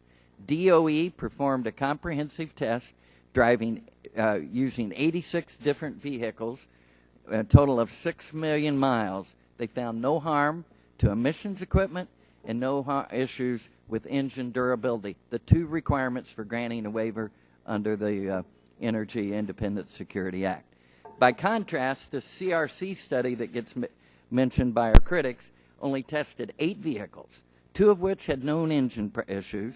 They did not test these engines on E10 and only tested 3 of the 8 on ethanol-free gasoline, and even one of those failed. It was a flawed test designed to make a political point to eliminate the cracking of the blend wall. The E15 waiver is only approved for light-duty vehicles built after 2001 and flex fuel vehicles. It's not approved for off-road vehicles, small engines, motorcycles, or marine engines. In fact, it's illegal for those vehicles to use it, and it's stated so on the label that must be acquired on any station offering E15. The stations that have been offering E15, the results are pretty amazing. One of the myths that's perpetuated by the oil industry is that consumers don't want higher blends. Well, how do they know if they've never been offered them? Where they have been offered them, we're seeing volumes go up significantly. In one case from a retailer that testified at a congressional briefing last week, his volumes quadrupled in a year. They have not had access to that marketplace. So let's let the consumer have a choice. I would also add that over the past 2.5 seasons, NASCAR, which has quite a bit of its reputation stake on the durability and performance of its race cars, has put 4 million miles on those cars without a problem. They got increased horsepower and increased performance. Mr. Bias, I've let you go over about 2 minutes. Could you summarize, please? All right. I would just like to summarize, Mr. Chairman, saying that to repeal the RFS is unnecessary. To reform it is also unnecessary. We feel that there's enough flexibility within the law that all of these issues can be addressed. And if we want to get beyond the problem, let's crack that blend wall. Okay, thank you. Mr. Petrowski, you're recognized for 5 minutes. Thank you, Mr. Chairman. I'm Joe Petrowski, the CEO of the Cumberland Farms Gulf Oil Group. We deliver gas to 3,000 locations over 29 states. We operate almost 900 company-owned, operated convenience stores in 13 states. We are not a refiner. We are not a producer. We don't have any investments in ethanol. We're out there dealing with the customers. We have over 1 million transactions a day selling fuel. All we want to do is sell the fuel that our customers want in a legal and lawful manner. And we do believe that it is demand that generates supply. We will sell what our customers want. Now, I too don't believe the RFS should be repealed. I think it has achieved much of what Congress intended, which was a diversity of supply, a domestic source of fuel, and has, I believe, on balance, brought down the price of fuel to the consumer. With RINs trading at $1.50, that for a blender, that's almost picking up 15 cents a gallon on a 10% blend. And with ethanol at 60 cents under, that's another 6 cents. That's 20 cents a gallon. But with RINs at $1.50, we are subsidizing exports and taxing imports, which has a effect of increasing prices. Just recently, a refiner who bought a refinery in Hawaii announced that when they invested in the refinery and got product up to levels, they would export to China rather than California or use it locally, really to generate the RINs, because an exporter gets that RIN and an importer has to pay that RIN. So there are some deficiencies in the RFS which Congress could never have anticipated. Driving is down, which is somewhat a demographic, online shopping, and older population. Cafe standards are up, which was mandated by Congress and done effectively. But we're using less fuel than we did when the law was first put in. You cannot mandate to pour 14 ounces of fluid into a 12-ounce cup, which is essentially what we've done. Our suggestion is that the EPA, in concert with the DOE, set the standards of what should be blended forward, taking in the realities of the marketplace. We think that's the right solution. We're also, going forward, going to have more alternate fuel vehicles. So we do believe there are other things I would like to see Congress, and maybe this is a discussion for another day. It is cheaper because of the 1920 Jones Act for product in Louisiana to be shipped to Venezuela and Mexico than it is to Boston or New Jersey. Along with getting the RIN for being an exporter, that is giving a great incentive as we ramp up domestic production and ethanol production that we're exporting the product rather than using it domestically to lower costs for consumers. If we have a bias at Cumberland Farms and Gulf Oil, it is we want lower energy prices for our customers, because we've just noticed that discretionary spending in our stores is just much higher when the consumer is not spending it on fuel. So we might be rare among oil companies that we like lower oil prices. Now, that's not out of altruism. It's a simple fact that we're not a producer or a refiner. We are a retailer. That's it, Mr. Chairman. I've used my time. Well, thank you very much. And Mr. Carr, you're recognized for 5 minutes. Thank you, Chairman Whitfield, Ranking Member Rush, and members of the subcommittee. We really appreciate the opportunity to testify here today on behalf of the Alliance and our 12-member companies. We represent companies headquartered all over the world that make roughly 3 out of every 4 new vehicles purchased each year. So a broad breadth of manufacturers representing a very sizable portion of the marketplace. We, first of all, want to say we appreciate the thoughtful review of the RFS, and we've responded to several of the white papers, as other stakeholders have, and think that this has been a great process. The Alliance didn't take a position on RFS 2 in 2007. And frankly, I can't tell you how many gallons of renewables the market is going to produce by a date certain. Of course, neither can any of the other 15 witnesses that you're hearing from over the course of these 2 days. Frankly, we're all here because a number of the assumptions that were made in 2007 have proven inaccurate in 2013. And the first panel spent a lot of time talking about the decline in overall fuel use and the slow emergence of cellulosic biofuels, so I'm not going to spend time on those. Rather, I'd like to talk about another faulty assumption, if you will, and one that's actually embedded in the name of the standard. The assumption was that renewables would, in sufficient quantities, become a standalone alternative fuel.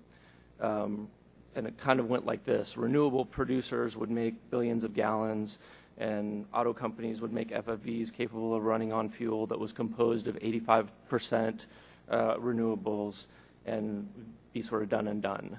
No blend wall issues, no compatibility problems. In the right vehicle, gasoline is largely displaced by a competitor that is almost all biofuel based, right? It was a great vision. It's proved to be totally wrong. Instead, the better way to think about biofuels might be as an additive. And that's not pejorative. It's just an attempt at an accurate description. It's effectively the tack that Growth Energy took when it petitioned EPA to increase the national blend from E10 to E15. To their credit, the producers were among the earliest to attempt to address the issue. But the fact is that even as an additive, implementation has turned out to be very complicated and problematic, as the witnesses at this table will attest. We can make vehicles that can run on virtually any fuel, so I want to emphasize that. But there are a lot of competing policy priorities that we have to navigate. So taking seriously, Chairman Upton, Chairman Shimkus, Chairman Terry, there's a lot of chairmen, admonition to, to come to the table with something. I will say to you that these would be our key watchwords for moving forward. How we should look at biofuels policy. 1, prospectively. Prospective, not retroactive policies with appropriate lead time for manufacturers. 2, definitively. We need certainty about the fuel spec. The more precise the spec, the better we will be able to optimize all aspects of vehicle performance. 3, comprehensively. Making the fuel is important and having vehicles that can use the fuel is important, but it turns out distribution is absolutely critical as well, and we seem to have forgotten about distribution in 2007. And finally, holistically, there are a number of ways to achieve energy security and our environmental goals. Biofuels are an important path, but they're just one. My members are giving consumers choices, and ultimately the market will decide which one works. If there's a lesson in the last 5 years, it's that we should be humble about our ability to see the future and committed to working together to overcome the challenges that arise. We appreciate the opportunity to appear, and again, I want to reemphasize, we are committed to working with the committee going forward. Thank you, Mr. Carr, and Mr. Teske, you're recognized for 5 minutes. Yes. Chairman Whitfield, Ranking Member Rush, and the distinguished members of the committee, thank you very much for soliciting our viewpoint on this. This is a very important issue for Briggs & Stratton. Briggs & Stratton is located in Milwaukee, Wisconsin. We're the world's largest manufacturer of air-cooled gasoline engines that are used in outdoor power equipment. We also manufacture the same equipment, so we have knowledge, obviously, on the engine side and the application side under various brand names. We operate in about 100 countries, so we're global. We have 6,200 employees throughout the world. of which most of them, 5,300, are here in the U.S. We are primarily a U.S.-based manufacturer. We have 85% of our manufacturing is done here in the U.S., and we're really proud to be celebrating our 105th anniversary this year. I'd like to first take the opportunity to commend the committee on their workmanlike effort in terms of these issues. There are a lot of different issues. We've been following, obviously, the white papers that the committee has put out through the Outdoor Power Equipment Institute. I am currently chair of that group, but I really am here today on behalf of Briggs & Stratton to give you an idea of what small engine manufacturers, and the issue isn't just unique to Briggs, it's unique to, it applies to others in the industry as well, the issues that we have with this, with the RFS and specifically with E15. I would also like to recognize the EPA. We have, over the years, worked an awful lot with the EPA in terms of emissions regulations. Their career employees are just very professional people, and we have found them to be fair and balanced as we go through finding regulations that both protect, obviously, the environment, but also make sure that consumer is protected along the way. So let me talk a little bit about the effect of ethanol on our engines. Our engines are currently designed to run on blends of E0, so 0% ethanol, all the way up to E10. They're calibrated as such. The materials that we use will withstand E10. And when the partial waiver came out with regards to the EPA introducing E15 into the marketplace, they excluded off-road engines, which were included. And so the EPA really recognizes that there is an issue with regards to our types of equipment. The problem is it introduces the fuel into the marketplace. Part of the partial waiver also included a misfueling mandate that was out there to make sure that people don't misfuel, because I think the EPA recognized that, in fact, there will be misfueling that can and will occur. So the issue along the way is when you get to E15, let me just give you a little bit of background. When you get above E10, it degrades the engine components very quickly, and the engine itself will achieve premature failure. And so our concern is really those consumers. There's 80 million engines out there in the U.S. today that Briggs & Stratton has made, and we want to make sure that those consumers get the value they deserve as we go along. So it's really the legacy equipment and also moving forward. So the misfueling, we anticipate, and there's a lot of studies that have been done, that misfueling will occur. Currently, the misfueling mandate really calls for a label on a pump. And if we've all been to the pump and filled up our cars, there's a lot of information there, and this small, very small label is not going to deter someone from basically putting fuel in their 5-gallon can or the 2.5-gallon can and taking it home and putting it in their piece of equipment, their small engine. Also, when you look at it, studies have shown that because the cost, as we talked earlier today, the cost of ethanol, higher blends of ethanol is cheaper, people will migrate towards that fuel. There's also just simply a lack of knowledge out in the marketplace. Just yesterday I was talking with a CEO friend of mine in Milwaukee, and he was telling me about his boat. And I said, you don't put even E10 in your engine. He said, E what? He doesn't understand. The fact is people don't understand these things. They will misfuel, and it will lead to premature failure with regards to their engines. They will not get the value that they need. So we at Briggs, we're not against renewable fuels at all. We believe renewable fuels are important. We want to make sure that there's renewable fuels that can be used in not only equipment that we make into the future, but also equipment that we have made in the past that's out in the field, the legacy equipment. We're really very much for drop-in fuels. We've tested isobutanol at our own expense. We've worked extensively with a company by the name of Gevo in the past. We found that that isobutanol, as an example, is a fuel that could be used as a drop-in fuel for our equipment, both legacy and going forward. We would suggest that the committee rescind E15, the partial waiver, because it will there will be misfueling that will occur. And finally, we would recommend at a minimum that the amount of ethanol that's blended into the national fuel supply be capped at 10% ethanol. So our engines can handle 10%. We would suggest you cap it at 10%. So again, thank you very much for allowing us to be here, and we look forward to your questions. Mr. Chesky, thanks very much for your testimony. Mr. Darbinet, you're recognized for 5 minutes. Thank you. My name is Bob Darbelnay. I'm President and CEO of AAA, and we represent... Would you move it a little closer to you, Mr. Darbelnay? Thank you. Certainly. We represent 54 million motorists in North America and appreciate this opportunity to share with you our concerns both relative to the premature introduction of E15 and what I think in due course you're going to be required to do, and that is to adjust the RFS standard. But dealing with E15 first, we have, in our view, there are three prerequisites for the introduction of a new fuel. And the first one is that there be adequate testing to ensure safety. And in our view, that has not occurred. Granted, the EPA did extensive testing, but it was focused predominantly on emission controls.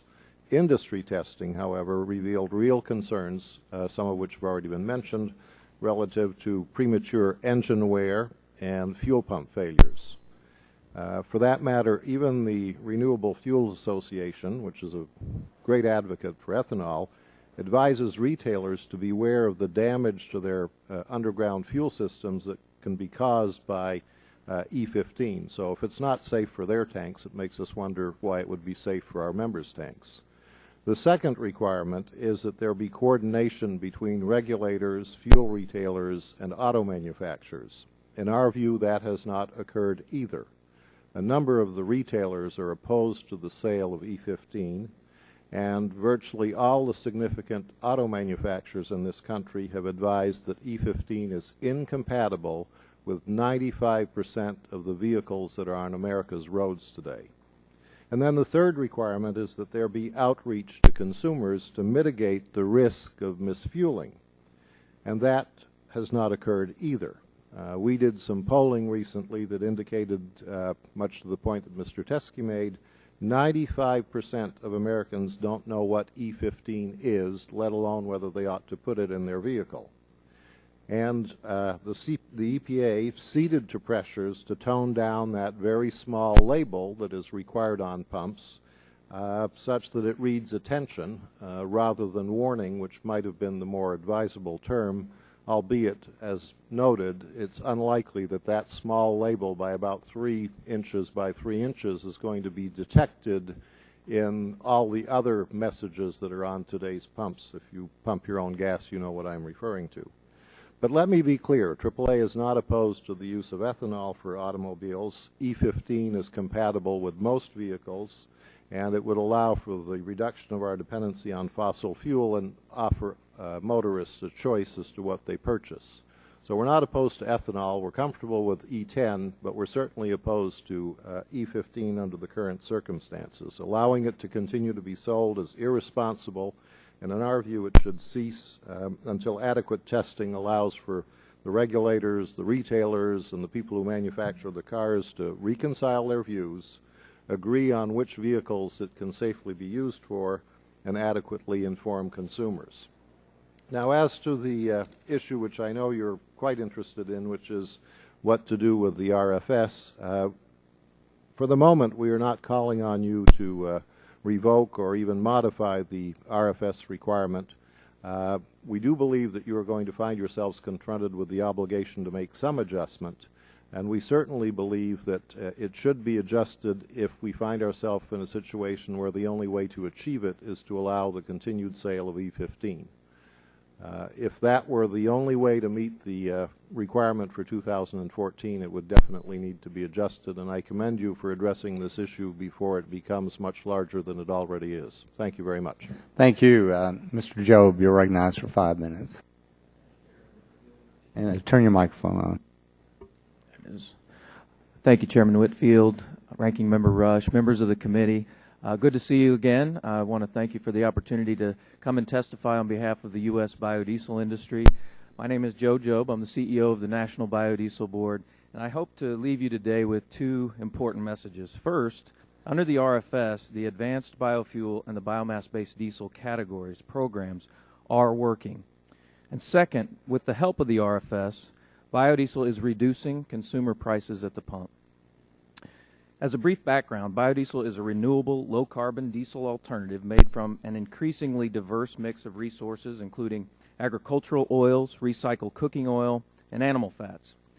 It's the first and currently the only EPA-designated advanced biofuel that's produced on a commercial scale with plants in virtually every state, and the first to reach 1 billion gallons of annual production.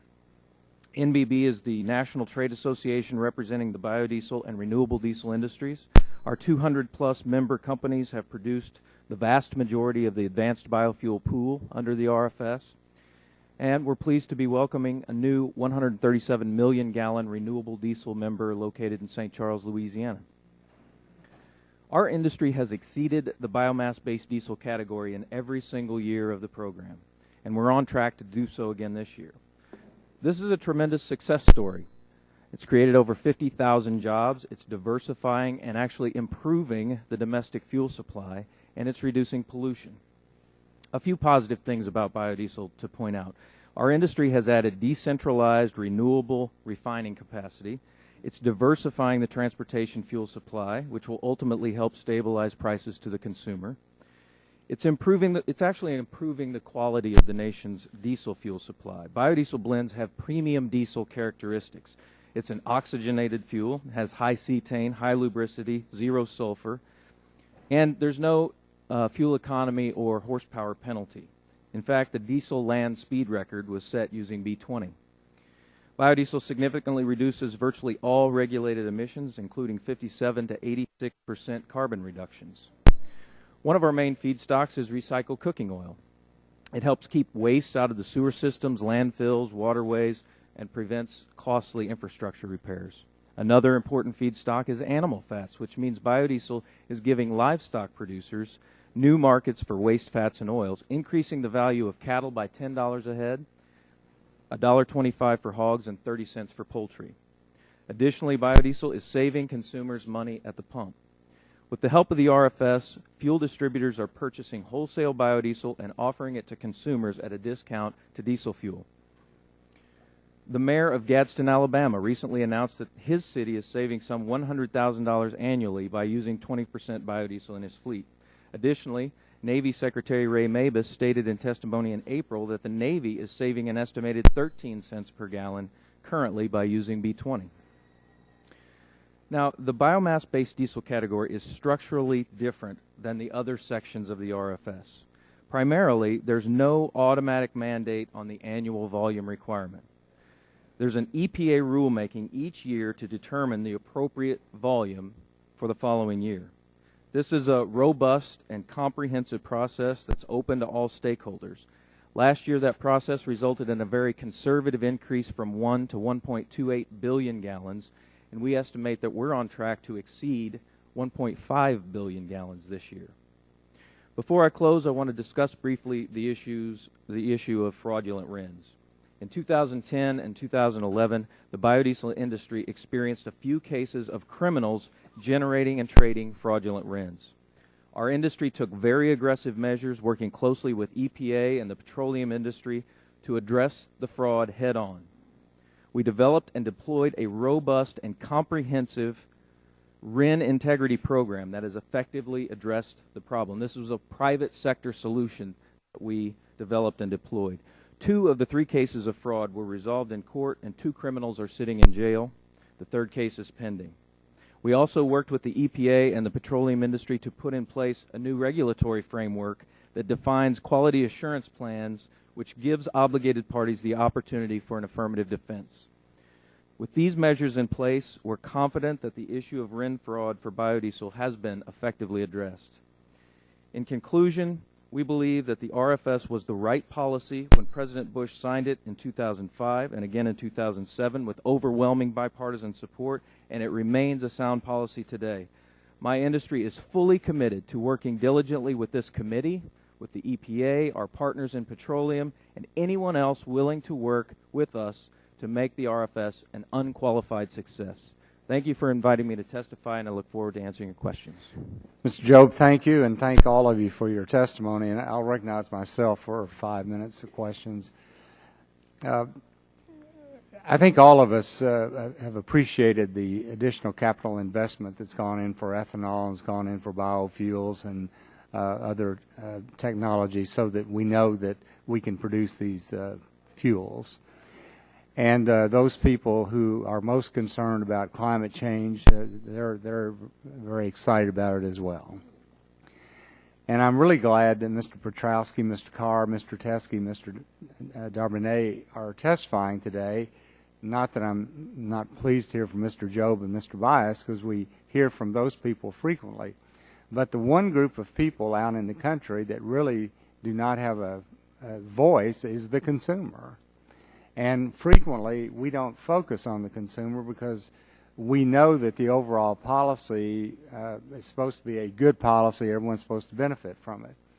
But the reality is when you get down to the independently owned gas station, the automobile manufacturers, the small engine manufacturer, or the representative of millions of drivers, you do run into liability issues.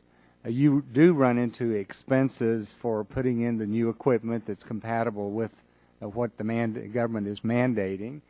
And I'm assuming you also are exposed to liability issues because somebody's going to be sued if something goes wrong. So to the four of you, I would just ask on a scale of 1 to 10, 10 being you're most concerned about it, how concerned are you about the cost to your consumers, the cost to you personally in your business, the liability issues? How concerned are you that there really will be problems if there's not some adjustment made in some way to this? So 10 being I'm really very much concerned, or 1 I'm not really concerned about it at all. You can just let it go. We think it'll be okay. So can we start with you, Mr. Petrowski? I would say 10, Mr. Chairman. Price is the #1 driver for consumers at all times, but especially in hard economic times that we've been in. So I would say 10. Price is the driver for our business. So you're saying by this that if we don't do something, you are as concerned about it as you can be. Well, I would not scrap the RFS today. No, I'm not talking about scrapping. I'm talking about adjustment. Yes, I would be concerned if we don't address it, bringing the price of RINs down to something cheaper, that we are going to translate to higher prices. Okay. Even though today I would just love to blend more ethanol. 5% ethanol with a 60-cent discount earns me 3 cents more, which I either can keep as profit or lower the price 3 cents on the street, which increases traffic to my facility. But I cannot put 15% in if we do not have liability relief on the automobiles, if we don't have the right labeling, if my equipment is not insured for 15%, pumps, dispensers, and tanks. So I would love to lower anything I can do to lower the price to my consumer is wonderful. But $1.50 RINs is subsidizing exports and taxing imports, which long run will lead to higher energy prices in the U.S., which I don't want to see. Okay. Thank you. Mr. Carr.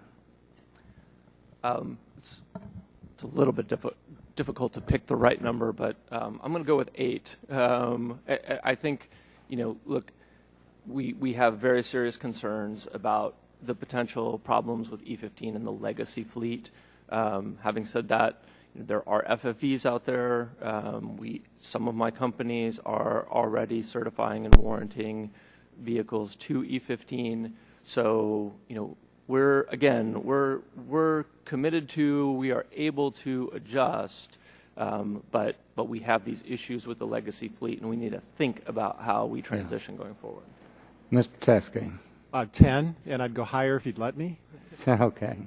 The fact is there is going to be misfueling, and it will cause premature failure of these engines. And whether somebody bought their engine 20 years ago or 20 weeks ago or 2 weeks ago, they're not going to get what they expected, and it's going to come right back at us. Okay. Thank you. Mr. Darbinet. I would say for our organization, so for us or our company, if you will, it's probably a 2, because while we have thousands of vehicles on the road, I think we can educate our drivers to make sure that they don't put E15 in a tank that shouldn't absorb it. But thinking about our 54 million members, I would say it's a 10, because there's a great likelihood that they will damage their vehicles. Right. Okay, thank you all so much. My time's expired. Mr. Rush, you're recognized for 5 minutes. I want to thank you, Mr. Chairman. You probably have noticed that there are a lot of cameras in the hearing room today.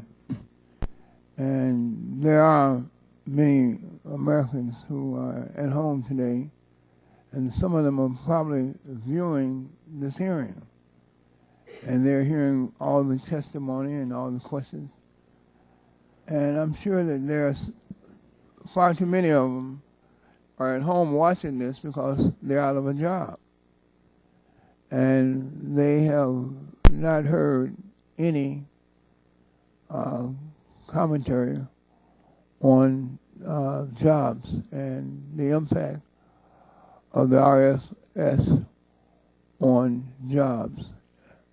And I think that it would be really a shame, really, if we had this 3-hour hearing and did not even utter the word jobs and its impact.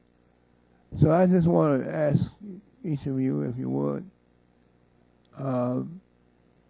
what is the impact of the RFS on jobs, and what do you see the future of jobs as it relates to the RFS? Mr. Boyes?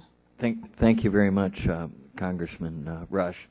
The impact currently of the number of jobs that the ethanol industry has created, both direct and indirect, is around 400,000 jobs. When we filed what we called the Green Jobs Waiver to EPA to increase the blend rate from 10% to 15%, the job assessment that was included with that waiver request says moving to E15 would create 136,000 new jobs. Jobs here in America, jobs that can't be outsourced.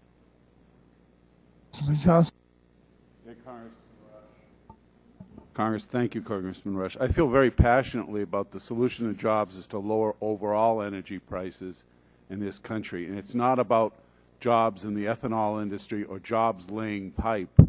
It's about manufacturing jobs, lowering the cost of energy. The average consumer, both on their heating bills and driving, uses about 1,500 gallons a year. So if we can lower the price by $1, we've put that back into the consumer's pocket, and discretionary consumer spending is a driver to the economy and jobs. So I think the focus of Congress should be on lowering energy prices, however we can do it. Domestic production, having the right facilities to move product from where it is to where it isn't. And I think you know, the RFS has been very helpful in creating an additional motor pool supply of fuel and a diverse supply of fuel. So I think it's been very positive. But I'm not looking at ethanol jobs or pipeline laying jobs. I'm looking at low energy prices and more consumer spending, and that's where I think we'll pick up the jobs. Thank you very much. Mr. Carr, you got anything you want to add? I'm not an expert. I have no reason to dispute Mr. Bias's numbers. Right. I assume they're probably accurate. Mr. Teske? Thank you, Congressman Rush. The RFS itself, obviously, we're not against renewable fuels, and so to the extent that they're drop-in fuels and they can create jobs, that's great. The one comment I would make, though, is there's 5,300 people that work in our U.S. Facilities. Chairman Whitfield, there's 1,000 jobs in Murray, Kentucky. Congressman Barrow, there's 1,500 plus jobs in Georgia.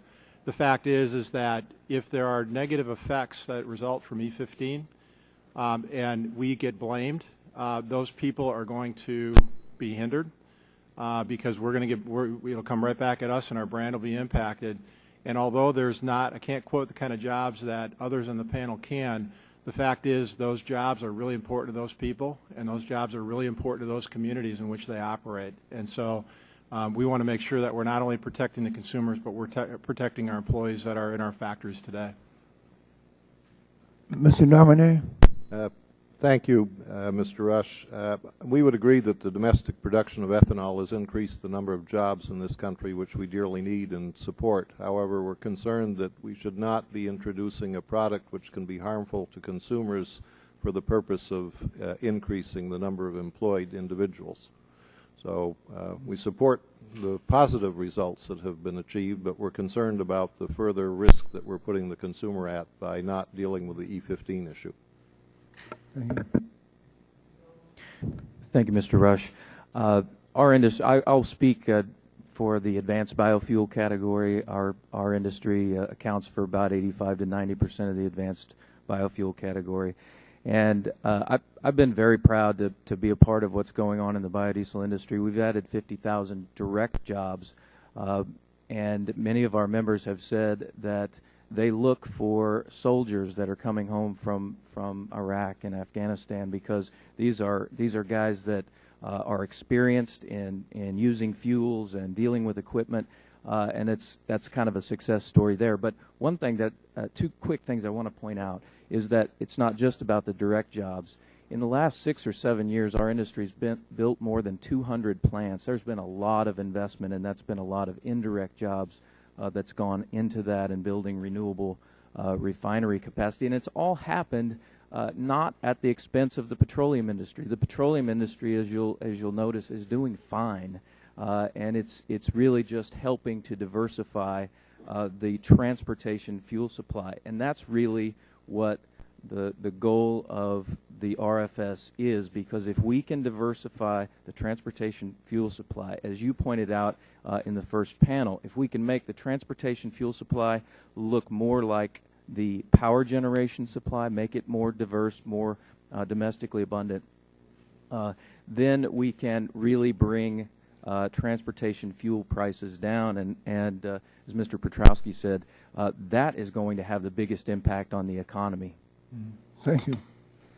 The gentleman's time has expired. At this time, I recognize the gentleman from Illinois, Mr. Shimkus, for 5 minutes.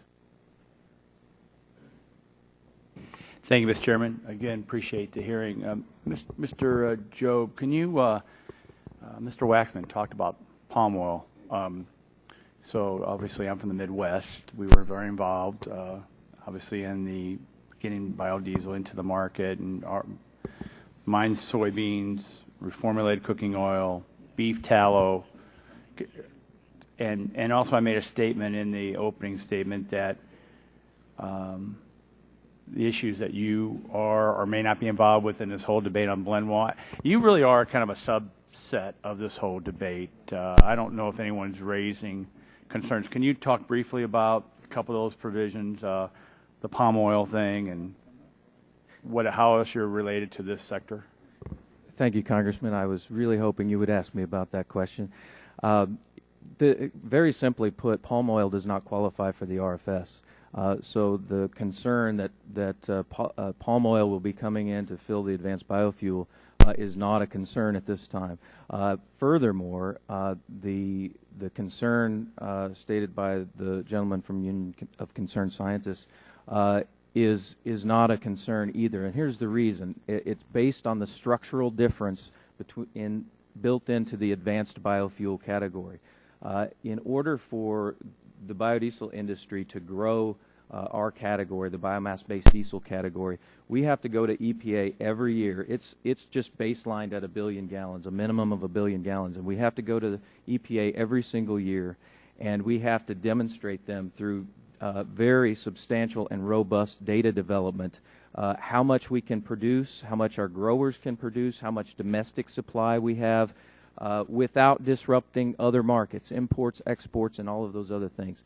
We've been very, very conservative with our target goals, and so you are very right. Biodiesel is made from a very, very diverse range of domestic materials, from all types of animal fats from livestock production, all types of oil seeds, and that's been a real strength to our industry. And we wouldn't have passed the original piece of legislation back in '98 had we not really expanded the ability for a lot of different commodity products to get in there, because it needed a big coalition. If it was just soybeans, we wouldn't have enough votes. But by bringing in a whole new coalition, that helped.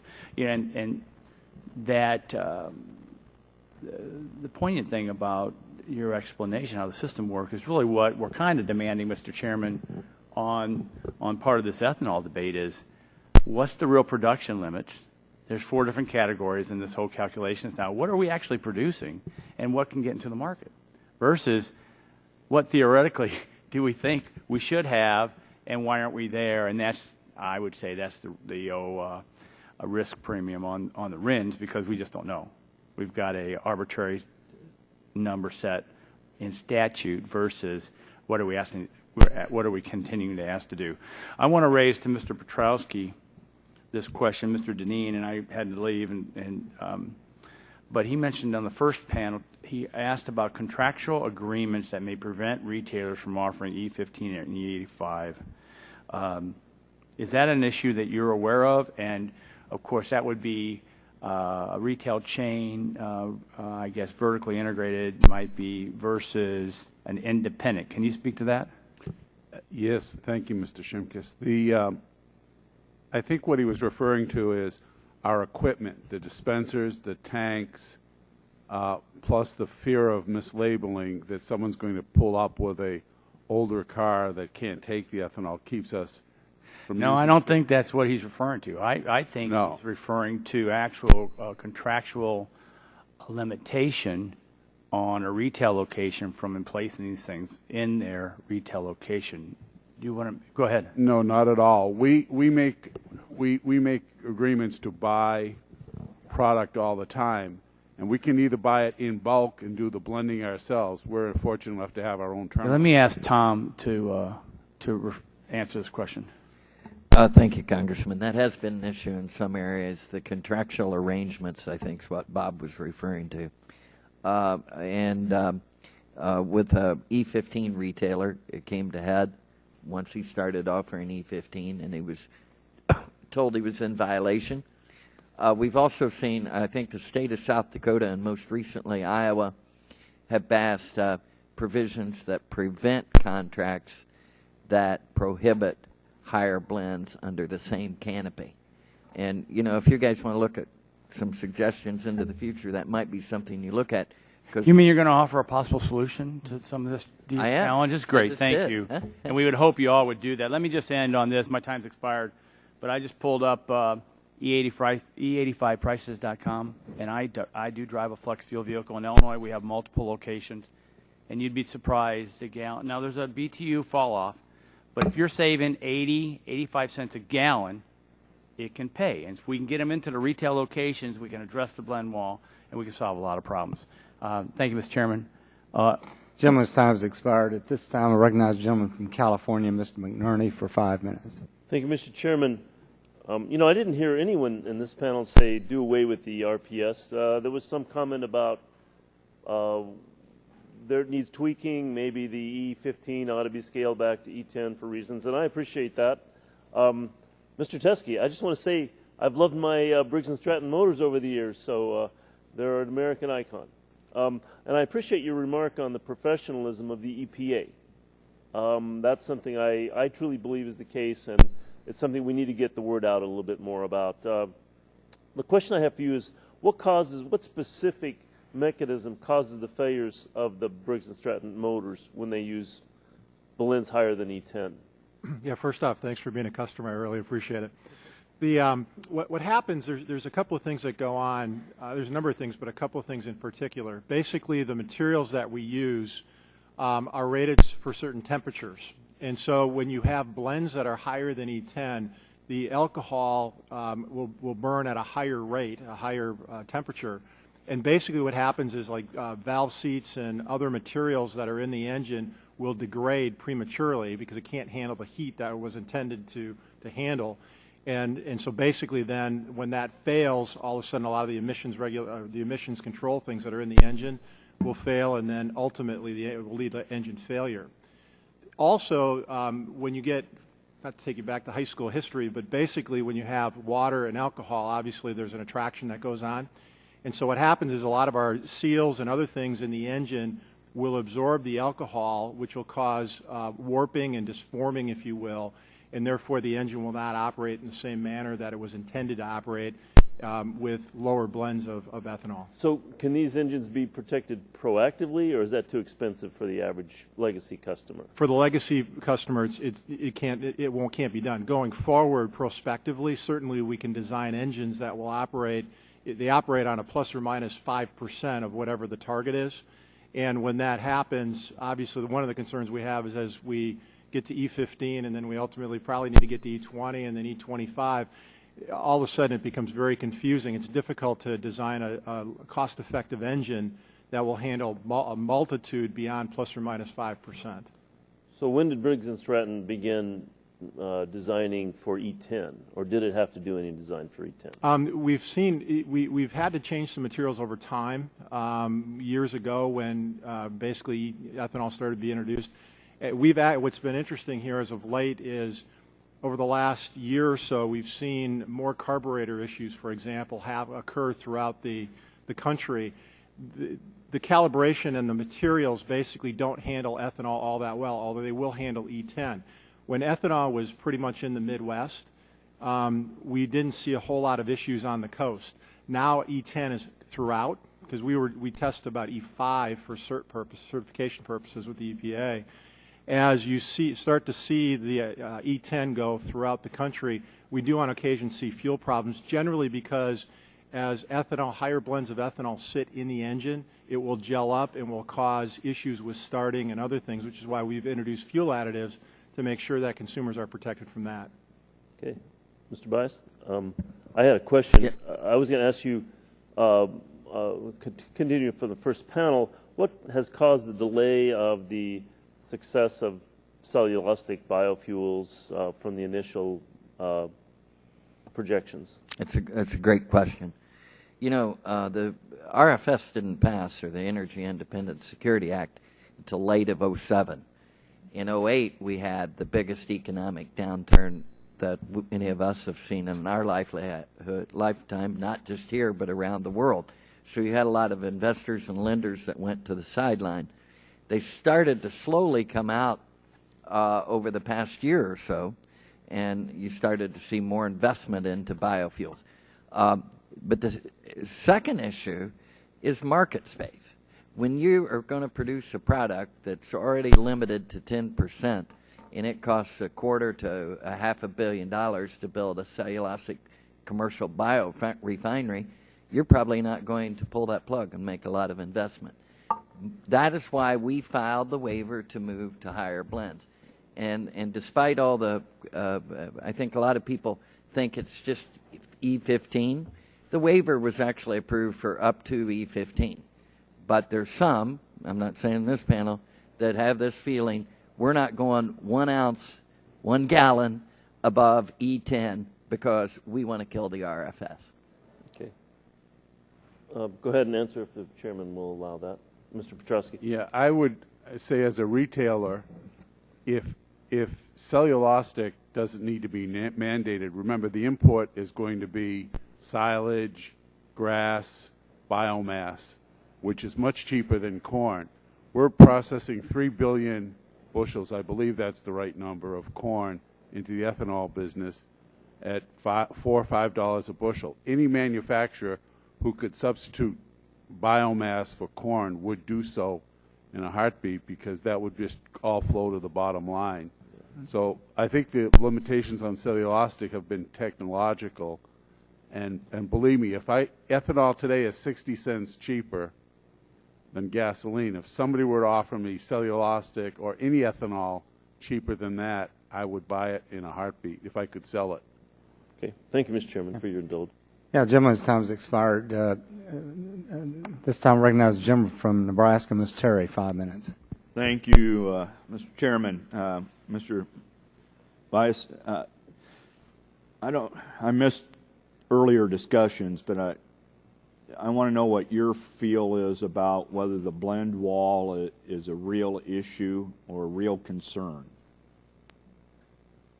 Thank you, Congressman. It's we've referred to it as a so-called blend wall, and it's so-called because the resistance by those who control the infrastructure, the fueling infrastructure, the refining, the obligated parties, have not done, and oftentimes erected hurdles to move into higher blends.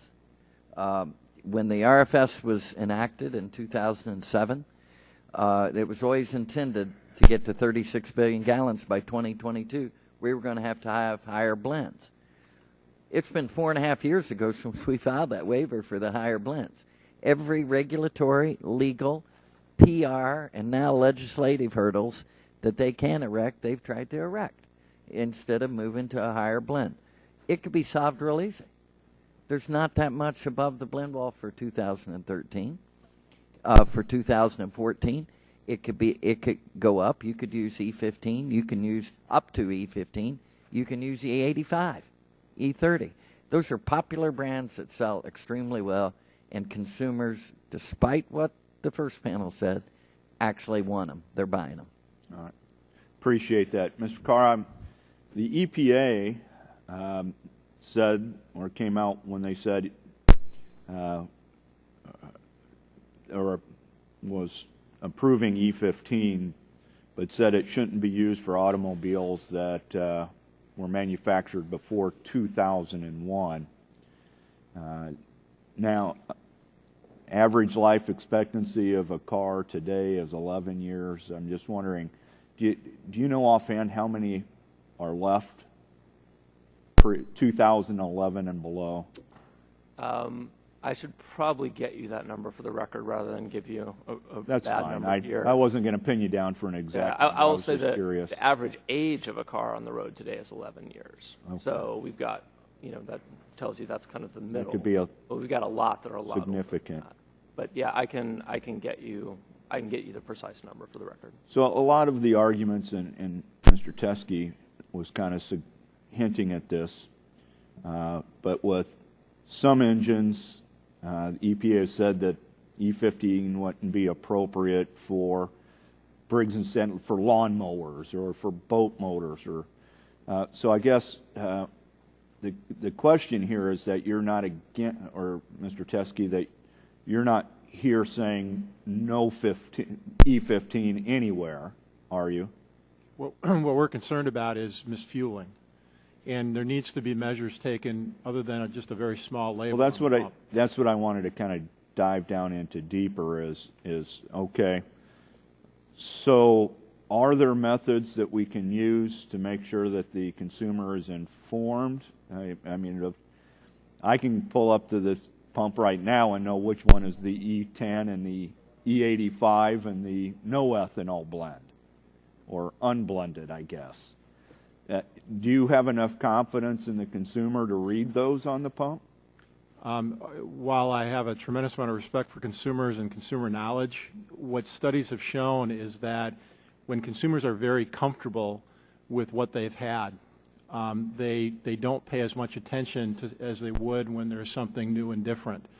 And so if you pull up to the pump and you basically have your red can, that 5-gallon can, and you want to fill it up, and you've always filled it up for the last 20 years at the same gas station, you're not going to pay as much attention to the fact that there's issues. And that's really our concern, is that we will try to educate the consumer, definitely, and consumers are very smart, but studies have shown that when they're comfortable... Well, let me ask Mr. Petrowski then, not to cut you off, but do you think there's a way of communicating at the pump so that consumers aren't mistakenly putting in E15 when it should be E10?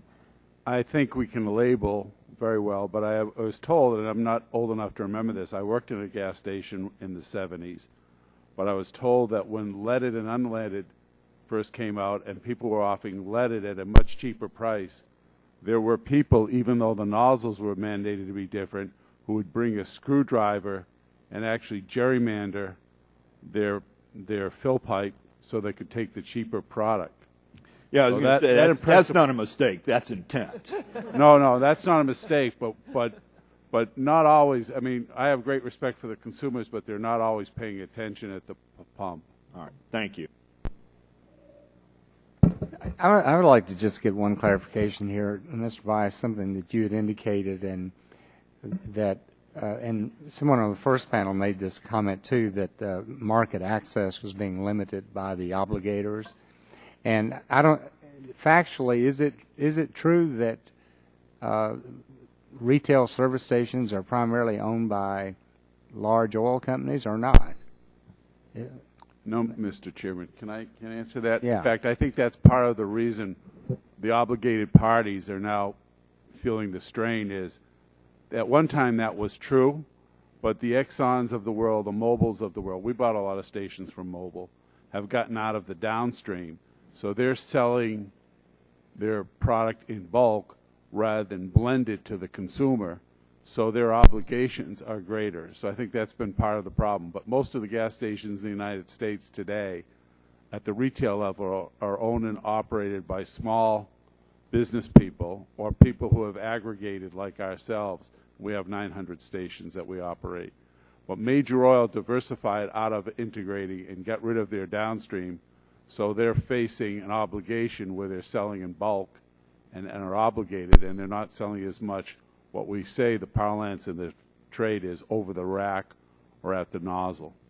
Thank you. I'm sorry. Mr. Olson, you're recognized for 5 minutes. I thank the chairman and thank you to the witnesses for coming back. Our previous panel helped us get a better sense of where things stand on the RFS from the upstream view. This panel represents a shift where the rubber meets the road and the impacts of RFS on families and businesses. It helps us get our hands on one of the most controversial issues related to ethanol, how it impacts engines and vehicles. And I apologize, my questions have been repetitive, but duty called, and I had to run away for a bit. But my first question is for you, Mr. Petrowski. Increased use of E15 is one of the ways in which the ethanol industry sees a path to meeting the RFS. What would it take in terms of infrastructure for E15 to be more widely available with your member companies? Thank you, Mr. Olson. What I'd like to see is us get some waiver from liability for misfueling. I would like to see us, we are, as you know, every year when they talk about the average age of the cars, every new station we put in, we're putting in equipment that is compatible with a higher blend. The problem is we have 135,000 stations in the United States, and there's probably only 10,000 that get their tanks and pump done every year. But yes, we are trying. We ourselves have done 150 of our own stations, 600 over new, mainly for the inside to sell more food products, because there's been a shift in this country from tobacco, which has been a good shift, to food and beverages inside. But when we do it, we also change our pumps out to be more compatible with higher blends. But we could get there faster. As I said, because ethanol is 60 cents cheaper, we would rush to there. If I can save 3 to 4 cents a gallon by blending more ethanol, which at 60-cent discount, a 5% more blend will save me 3 cents. I sell 4 billion gallons a year, so you can work the math on that. The federal government would be very happy with the taxes. I'd be very happy with my paycheck. Everybody, and the consumer, if I posted a 4-cent lower price on the pump, the consumer would be very happy.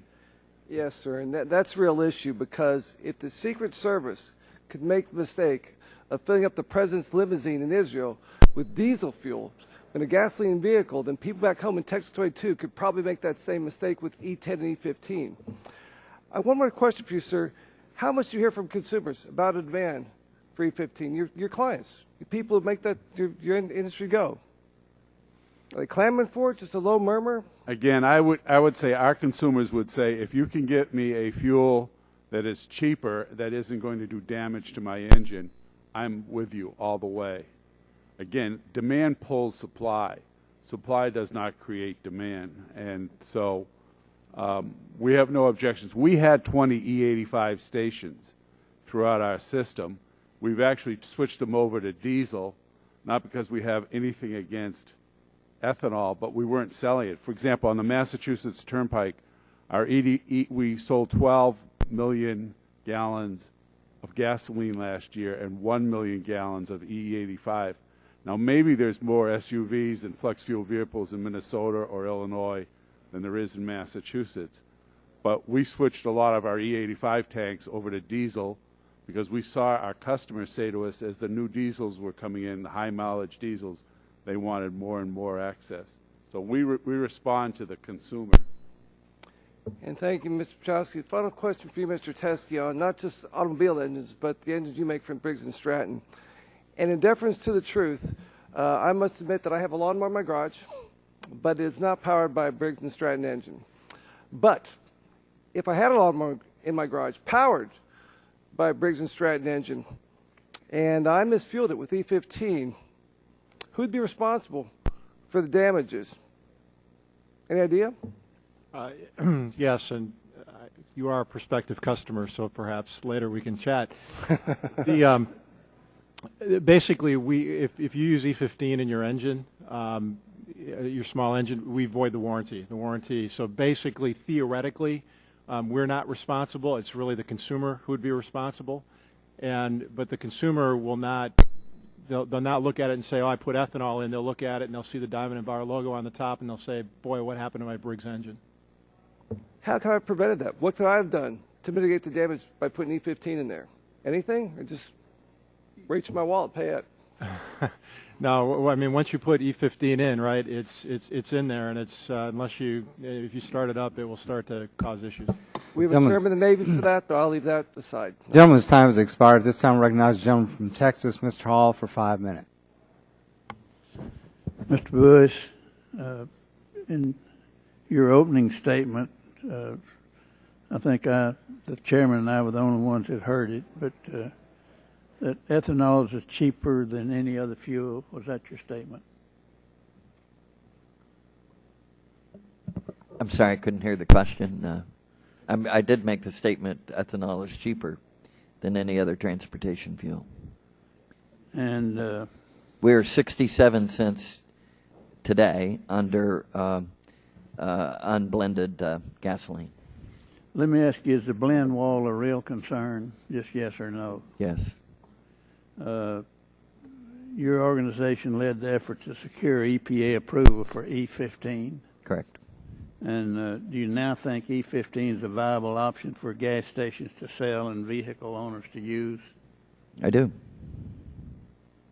E15 was approved for 2001 and new vehicles, but not for older vehicles, was it?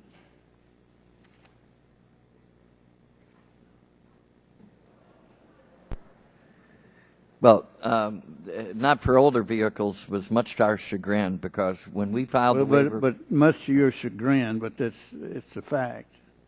Yeah, it is. Okay, let me go on. What do you think vehicle and equipment makers are concerned about E15?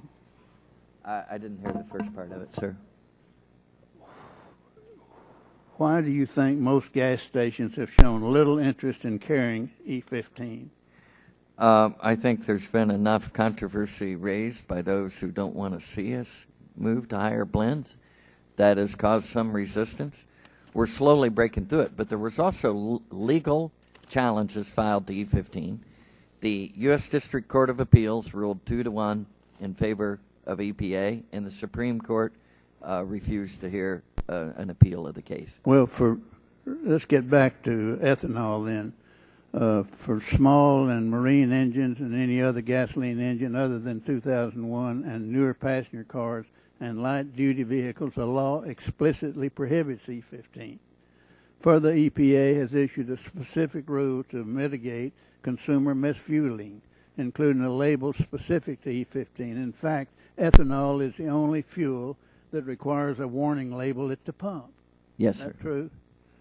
And ethanol is the only ingredient labeled in gasoline, even though gasoline is a chemical which contains approximately 200 different components. Correct. It's not even listed. So it may be cheaper to buy, but is it cheaper to use in the long run? If I'd fill my tank up with your ethanol, how far could I get from the service station? This country. With pure ethanol, yeah. That's not available. You can go up to 85%. Oftentimes, 85% is not even 85%, depending upon the season. It can be. How far would my car go 60%. if you filled it up with ethanol? Just to tell if you filled up your regular car station, with E15, the mileage drag is going to be less than 2%. Congressman Hall, could I interject on retailers and stations? Not right now. No? I'm sorry. And you say there's no reason to repeal or to reform RFS. That's your opinion, isn't it? It is. Yes, sir. And if the RFS is repealed, would anybody still be using ethanol? I think ethanol would this be country. You use it overseas and in South America, but would they be using it in this country? Yes, sir, with they would. Gasoline. Yes, sir, they would. Ethanol is the cheapest source of octane available to produce gasoline from.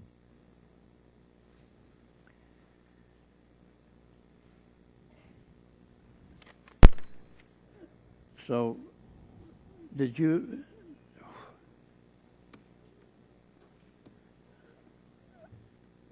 I think that, and 40% of the corn's going to fuel.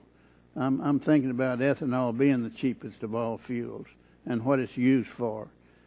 Ethanol is used with gasoline, or it has to be mixed with something to be sold, does it not? Mm-hmm. Yes, sir. And 40% of the corn going to fuel, but it can be eaten or it can be fed to livestock, or Jack Daniel might buy it, or the vodka people, or Jose Cuerra might want to bid on it. But absolutely, unless it's mixed with gasoline, it has very little use, does it? Well, yeah, there's industrial uses also for ethanol. But I have to challenge this 40%. Everybody when they get a paycheck, you have a gross salary and you have a net. And what the critics use on corn ethanol is the gross. They say we use 40%. But don't use of the 40%. corn. How about using? Pardon me? 39%. No, it's not 39%. Or 20%. It's about 18% of the corn crop. Oh, use because 17% of the corn crop. That's a lot more than ethanol. Pardon me? If you use 17% of corn, it's going to fuel. There's residual value. We create a co-product. I'm sorry to interrupt this. We've got the health subcommittee who wanted to come in here for a hearing at 1:30, and Mr. Matrowski, I'm going to give you 1 minute to reply. You were trying to make a comment. Thank you, Mr. Chairman. Here's the problem for retailers today.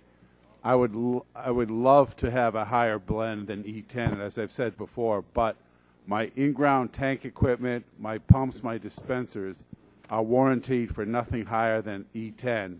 Right. And my insurance company has also said that if I put any product in that voids a warranty on this equipment, I'm not insured for any residual spills or leaks. So short term, if I put in a greater amount, I would make a lot of money, but long term, the expense of putting a liability on that would make me an ex- Yeah, it's very serious issue. Yeah, that would make me an ex-CEO. Mr. Chairman, what Mr. Petrowski should have done is made sure he mentioned the liability relief bill that we have before the chamber, which would be very helpful in his sector. So you two need to get together Yes, and talk about that. Mr. Shimkus can take care of your liability for you. Okay, that concludes today's hearing. We will have another hearing tomorrow. And I want to thank all of you for coming. We appreciate your testimony. We look forward to working with you as we explore further options. And with that, the hearing will be adjourned. But I do ask unanimous consent that we enter into the record comments by the climate. It's been accepted. The record will remain open for 10 days. Hearing is adjourned. Thanks.